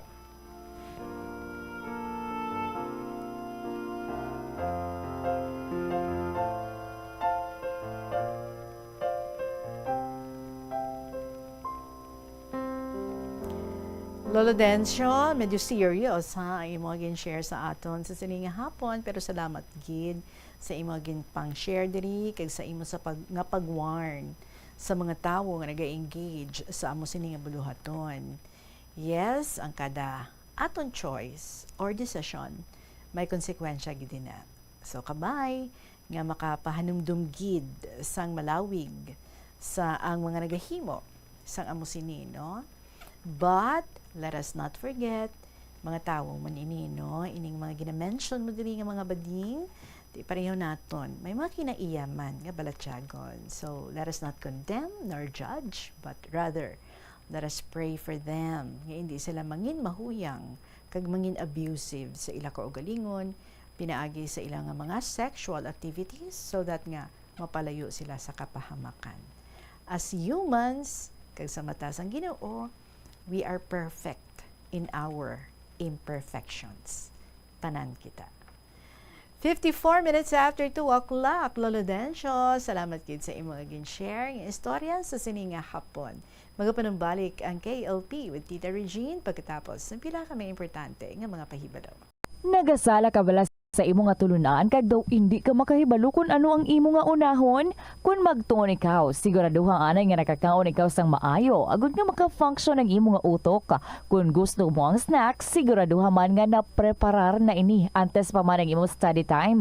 Bangod basi, mawili ikaw sa pagkuti sang imo nga pagkaon kag ma-distract ikaw sa imo nga tulunan.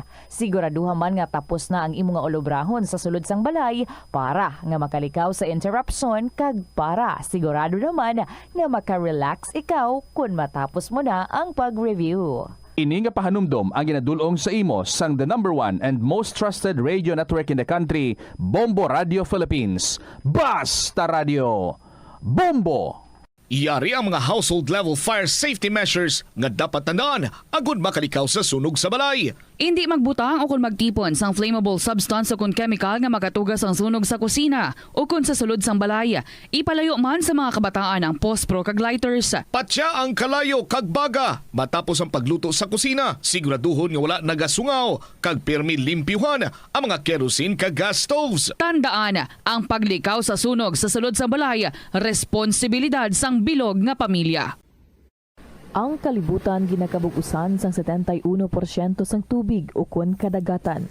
Kag ang kadagatan nagabulig sa pagtugas sang tubig nga aton mainom kag hangin nga aton ginahaklo. Gani aton halungan kag imentenar ang malimpyo nga ginaagyan sang tubig kag mga kadagatan. Sama sunod nga mga pamaagi. Magpartisipar sa mga organisasyon o clean up events. Likawan ang paghaboy sa mga basura kung sa diin lang. Buhinan ang paggamit sa mga single-use plastic. Hindi pag-i-flush o kung ihulog sa mga lababo ang mga basura sa panimalay, kaangay sang plastic straw, auto fluids, kag mga grasa.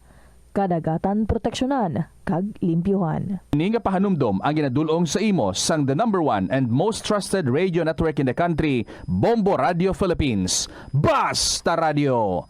Bombo! Hindi lamang sa jeans o kung tugas ang katigulangon ang rason sa hair loss o kung pagkaunot sang buhok. Natukiban sang health expert sa South Korea nga ang hair loss ang tuga sang environmental factors. Sa bugos nga kalibutan, nagalabot sa 4.2 million ang nagakapatay bangod sa outdoor air pollution suno sa World Health Organization. Masobra 90% sang populasyon. Diri sa KLP this coming Saturday, June 28, mag-interview kita sa aton nga winner. So I just hope nga nagpamati gid siya Deo sang putotan. Palihog kato ka diri sa studio sa Bombo Radio this coming Saturday. Before 2 p.m., dala ka sang imo nga ID nga ginpa-Xerox mo siya 2 copies kag maga-interview ako sa imo. So see you here on Saturday, June 28. Mga kabombo, sa inyo man yung mga istorya dira, sigurado gid ako may ara ka mo ginapakatago-tago nga istorya. Let it out and share diri sa kahapon lamang program through email sa bombo_iloilo@bomboradio.info. Pwede man nga isulat ninyo ang inyong mga kasaysayan kag ipadala nyo lang sa kahapon lamang program DYFM, Bombo Radio Iloilo, Sky City Tower, Mapa Street, Iloilo City. Sa inyo paglagaw-lagaw diri sa syudad, pwede man bitbiton nyo na ang inyong mga istorya, ang mga kasaysayan ninyo nga ginpangsulat, and then i-hand in personally diri sa aton sa Bombo Radio. Pwede gid mabilin sa aton nga security guard dira sa may dalom sa Sky City Tower. So, padala na sa inyong mga istorya, you might be our next winner to win 1,000 pesos in cash. Magasunod na ang mga paborito ninyo ng mga dramas every afternoon after sang kahapon lamang program, si Tuyang Ermitanya, pagasundan sa Provincial Jail, and then ang Dear Diary. Madam, magiging salamat sa inyo tanan mga kabombo. Balikay kita tomorrow sa gihapon ninyo alagad. Si Tita Regine para sa kahapon lamang program. Good afternoon and God bless.